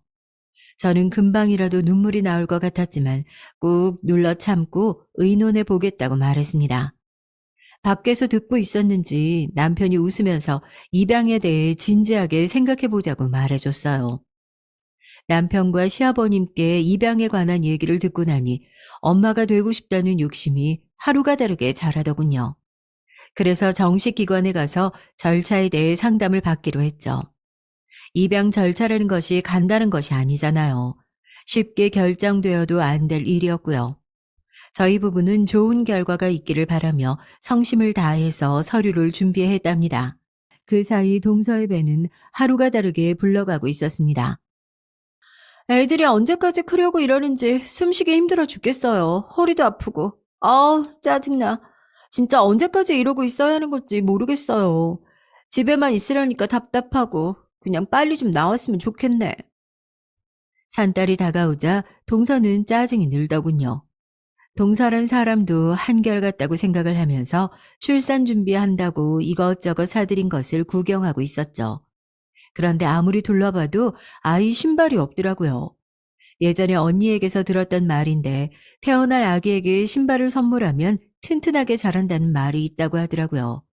사실 쌍둥이에게 어떤 것을 선물하면 좋을까 고민이 많았는데 신발을 사면 좋겠다고 싶었어요.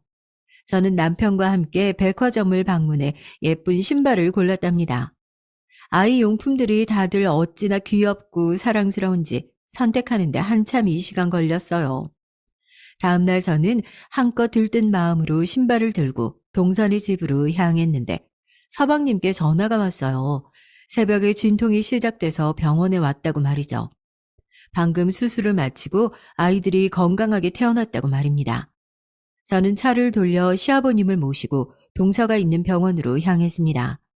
방금 태어난 아이인데도 불구하고 너무 사랑스럽고 귀여워서 정신없이 보고 있게 되더라고요. 어쩜 저렇게 예쁜 아이들이 있을 수 있나 싶을 정도였어요. 서방님께서는 싱글벙글 눈에 꿀이라도 뚝뚝 떨어질 기세였습니다. 동서는 어때요? 괜찮아요? 새벽에 진통이라니 많이 놀랐겠어요. 생각보다 모유가 잘 나오지 않아서 힘들어하는 것 빼고는 괜찮아 보여요. 지금은 아프다고 짜증이에요. 잘 챙겨줘. 얼마나 아프겠냐. 귀찮다고 생각하지 말고. 아이들 이름은 어떻게 하기로 했어? 애들 엄마는 장명소에 이미 넣어놨다고 하는데 아직 모르겠어요. 시아버님께서는 동서에게 고생이 있다고 전달해 달라고 하시고는 제게 집으로 가자고 하셨죠. 저는 그래도 동서를 보고 가는 것이 어떻겠냐고 말씀드렸지만 한참 아픈데 시댁 식구가 반갑게 보이겠냐고 말씀하시면서 나중에 조리원에서 나온 뒤에 봐도 된다고 하셨죠. 서방님도 같은 말씀을 하셨어요. 저는 동서에게 꼭 안부를 전해달라고 말하고는 시아버님과 함께 집으로 돌아왔습니다. 동서가 조리원에서 나오고 나서도 한동안은 얼굴을 보러 갈 수가 없었습니다. 집집마다 다르겠지만 371을 챙기는 사람도 있잖아요. 동서는 그런 것을 좀 챙기는 모양인지 371이 지나면 오라고 하더군요. 아이들이 너무 보고 싶었지만 서방님께서 보내주시는 사진을 보면서 꾹 참았습니다. 371이 지나고 저는 미처 주지 못했던 신발 선물과 동서가 평소 좋아했던 음식을 싸들고 집을 찾았어요. 쌍둥이들을 돌보는 일이 만만치 않았는지 동서 얼굴이 많이 피곤해 보였습니다. 진짜 밤에 쉬지 않고 울기만 하고 미치겠어요. 하나 울기 시작하면 다른 애도 울고 진짜 잠 좀 푹 잤으면 소원이 없겠어요. 그래도 낮에는 아버님께서 도우미 이모님 보내주셔서 좀 살만하지 않아? 몰라요. 저는 밤에 잠 좀 자고 싶은데 진짜 우유도 시간 맞춰 계속 줘야 하고 쌍둥이다 보니까 손이 더 많이 가더라고요. 저는 동서를 다독이고는 준비했던 선물을 내밀었습니다. 동서는 이게 뭐냐는 듯이 저를 바라봤죠. 저번에 보니까 애들 신발이 하나도 없더라고. 신발을 사주면 애들이 튼튼하게 큰다고 해서 샀는데 줄 타이밍을 놓쳤네. 동서는 선물과 제 얼굴을 번갈아 바라보더니 한참을 가만히 있었습니다. 그러더니 소리 날 정도로 제 손을 쳐냈어요. 정말 너무 순식간에 벌어진 일이라 저 역시도 무슨 일이 있었는지 감이 잡히지 않았습니다. 선물. 형님, 제정신이에요? 아니 세상에 재수없게 어디 선물을 내밀어요, 내밀기를. 뭐? 재수가 없어? 아니 지금 동서 뭐라고 했어? 애도 못 낳는 주제에 선물이라니. 아, 그것도 신발을. 왜요? 우리 애들도 몸에 무슨 장애라도 생겼으면 좋겠다 싶으셨나 봐요. 동서 무슨 말을 그렇게 해. 아이들 건강하라고 사준 신발인데 거기서 내 얘긴 왜 나오는데? 형님처럼 몸에 문제 있는 사람이 준 신발이 좋은 의미를 가졌겠냐고요. 아, 진짜 어떻게 아이들 선물을 사올 생각을 할 수 있는 건지. 평소였으면 동서에게 소리라도 질렀을 텐데 바닥에 떨어진 신발을 바라보고 있으니 그럴 마음조차 사라졌습니다. 저는 떨리는 손으로 바닥에 굴러다니는 신발을 주워 들었어요. 아우, 당장 저 재수없는 물건 들고 내 집에서 나가세요. 아우, 소름 돋아, 진짜. 오늘 일 절대 잊지 않을 거야. 그러시든가. 아우, 당장 안 나가요? 동서는 코웃음을 치면서 소리를 질렀습니다. 저는 이를 악물고 그 집을 나왔어요. 집으로 차를 몰던 저는 주차장에 차를 세우고는 가만히 고개만 숙이고 있었죠. 조수석에 올려둔 신발을 손에 쥐니 그때부터 눈물이 터졌습니다. 재수 없다는 말이 그렇게 마음에 대못이 되어 박히더라고요. 답답한 마음을 그렇게 눈물로 씻어 보내고 저는 화장을 고친 뒤 집으로 올라갔습니다. 언제 온 것인지 잔뜩 화가 난 얼굴의 남편이 저를 기다리고 있었죠. 저는 아무렇지 않다는 듯 언제 왔냐고 밝게 물었지만 남편은 대답 대신 저를 꼭 안아주었습니다. 저는 혹시 입양 결과가 불가하다고 나왔나 싶은 생각에 급히 남편에게 입양 연락 왔냐고 물었지만 남편은 아니라고 하더군요. 저는 무슨 일로 이렇게 나오느냐고 물었지만 남편은 입을 꾹 다물고 제 등을 토닥거리기만 했어요. 그네 왔으면 들어와. 방에서 저를 찾는 시아버님의 목소리가 들렸습니다. 방으로 들어가니 외출 준비를 하신 시아버님의 모습이 보였어요. 남편처럼 잔뜩 화가 나 있으셨고요. 아버님 찾으셨어요? 급히 어디 나가세요? 제가 운전할까요? 너 지금 어디 다녀오는 길이냐? 작은 애한테 다녀오는 길이냐? 저는 시아버님의 눈치를 보며 아이들을 보고 올 생각으로 다녀왔다고 말씀드렸죠. 시아버님께서는 저를 똑바로 보시더니 거기서 무슨 일이 있었냐고 물어보셨어요. 저는 시아버님께서 왜 이런 질문을 하는지 머리를 굴려봤지만 알 수가 없었죠. 시아버님께서는 제게 있었던 일을 사실대로 말하라고 역정을 내셨습니다. 아버님, 갑자기 무슨 말씀이세요? 거기서 일은 무슨... 내가 들은 말이 있다. 당장 솔직하게 말 못해. 저는 그제야 아이 방에 있었을 이모님들의 존재를 떠올릴 수 있었습니다. 시댁에서 꽤 오랫동안 일하셨던 분과 연락이 닿아서 잠시 아이를 맡아주기로 했다고 말씀해 주신 것이 기억이 났죠. 저는 숨길 수 있는 상황이 아니라는 판단이 들어 동서와 있었던 일을 솔직하게 말씀드렸어요. 두 눈을 감고 가만히 듣고만 있으시던 시아버님께서는 당장 동선의 집으로 가자고 하셨어요. 저는 시한폭탄 같은 시아버님을 도저히 모시고 갈 수 없어 화가 좀 가라앉으시면 가자고 말씀드렸지만 소용이 없었습니다. 시아버님께서는 당장 앞장서라고 차갑게 말씀하셨어요. 이렇게 무서운 얼굴을 하신 시아버님을 단 한 번도 본 적 없던 저는 결국 다시 동선의 집으로 향했습니다. 가는 동안 시아버님께서는 단 한마디도 하지 않으셨어요. 도착하자마자 아버님께서는 거침없이 집으로 들어가시고는 소파에 자리를 잡고 앉으셨습니다. 동서는 아이를 보러 오셨냐고 말하며 제게는 눈길 하나 주지 않았죠. 아버님 잠시만요. 애들이 이제 막 우유 먹을 시간이라서요. 제가 금방 데리고 나올게요. 일 없다. 애들 우유는 저분들이 알아서 해주시겠지. 작은애 너, 그네한테 할 말 없냐? 동서는 저를 힐끔 보고는 아무 할 말이 없다고 고개를 저었습니다. 할 말이 없어? 그네가 준 선물을 내팽개치고 윗사람한테 재수없단 말을 그렇게 내뱉었으면서 할 말이 없어? 너 진짜 큰일 날 애로구나. 도대체 무슨 생각으로 손윗사람한테 그런 말을 해? 형님, 곳에 집에 가서 아버님한테 고자질 하셨어요? 진짜 나이가 몇인데 고자질이라니. 그네가 그럴 사람이냐? 그네가 말 안 한다고 내가 모를 것 같아? 당장 사과하지 못해? 동서는 시아버님의 서리빨 같은 호통에도 자신은 전혀 잘못한 것이 없다고 꼿꼿하게 허리를 세우며 말했죠. 그리고는 시아버님에게 고작 그런 말 한마디 한 것으로 이렇게 찾아오셔서 화를 내시면 너무 섭섭하다는 말을 하면서 눈물을 보였습니다. 하지만 시아버님께서는 눈 하나 깜짝하지 않으셨어요. 오히려 동서를 노려보고는 제게 당장 사과하라는 말을 한 번 더 하셨죠. 제가 뭐 틀린 말 한 것도 아닌데 무슨 사과요? 몸에 장애 있는 사람이 튼튼하게 자라라는 의미로 신발이라니. 이게 말이 되는 소리가 아니잖아요, 아버님. 장애? 작은애 너는 말 조심하라고 내가 몇 번이나 말을 했을 텐데 이게 지금 조심하는 사람의 태도냐? 시아버님의 분노는 점점 더 심해졌지만 동서는 끝까지 자신의 잘못이 없다고 하더군요. 거기다 제가 신발을 선물한 것에는 좋은 의미라고는 조금도 들어있지 않다고 아주 확신에 찬 목소리로 말했어요. 교통사고로 다리도 불편하다는 사람이 우리 애한테 신발이라뇨. 자기 불행을 우리 애들도 똑같이 겪어보란 심보가 분명하잖아요. 동서의 말도 안 되는 논리에 시아버님께서도 더 이상 듣고 싶은 마음이 없으신지 벌떡 자리에서 일어나시더니 동서에게 다가가셨습니다. 그리고는 그대로 동서의 따귀를 날리셨어요. 거실에 쫙 하는 소리가 울려 퍼지면서 동서가 바닥으로 넘어졌죠.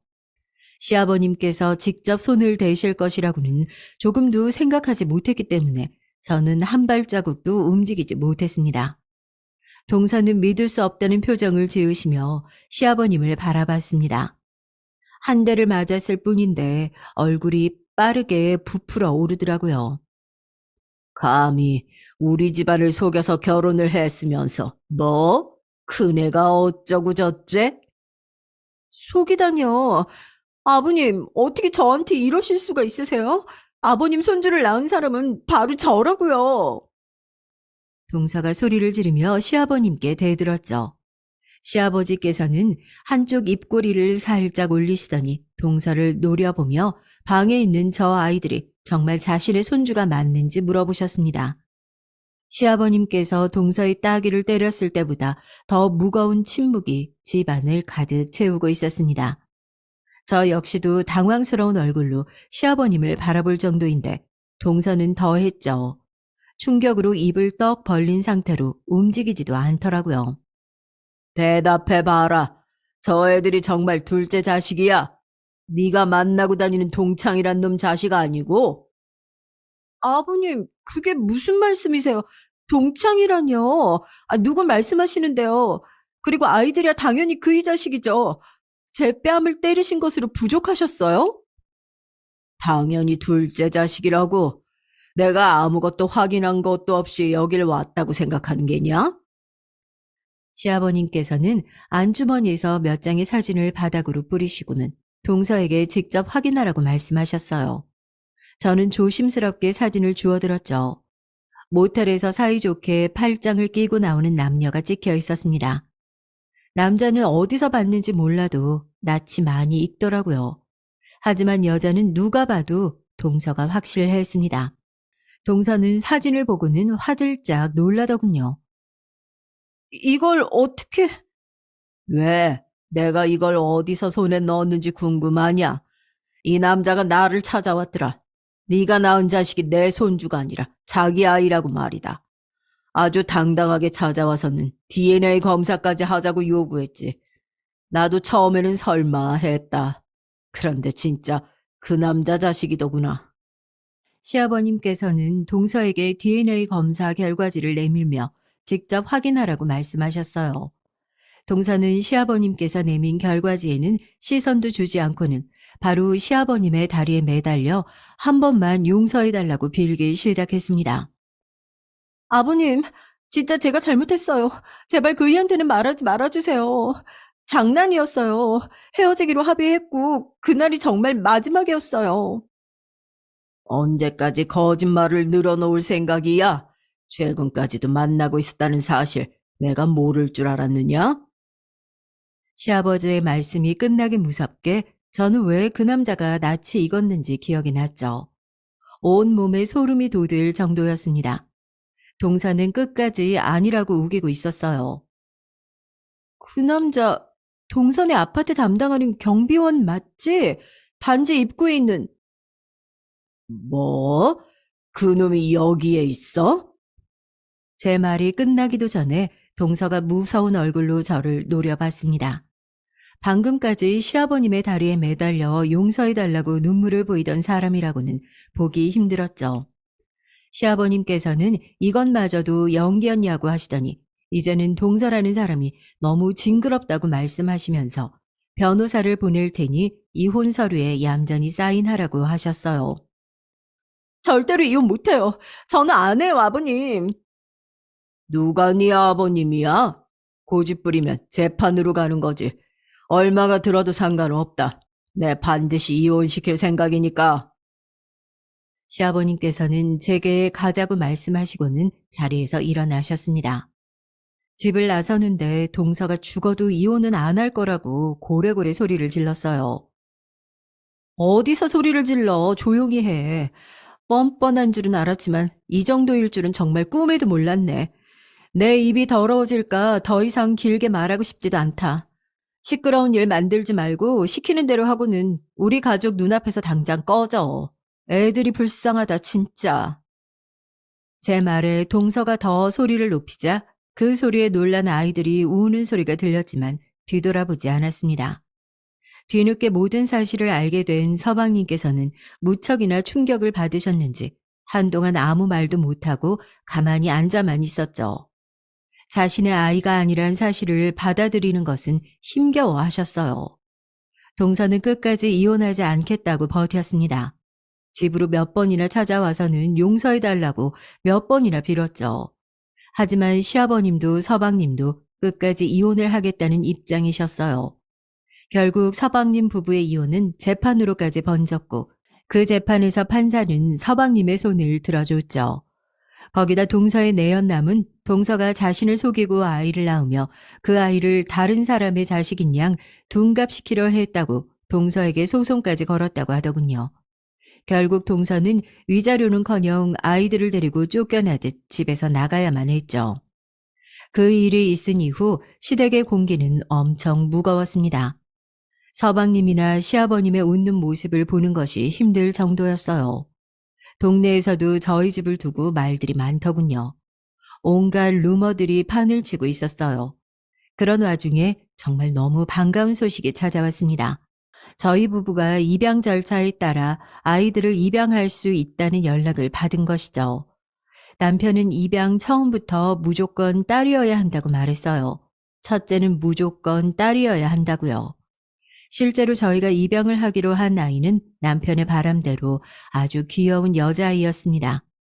동글동글한 얼굴에 눈이 얼마나 큰지 금방이라도 쏟아져 내릴 것 같았죠.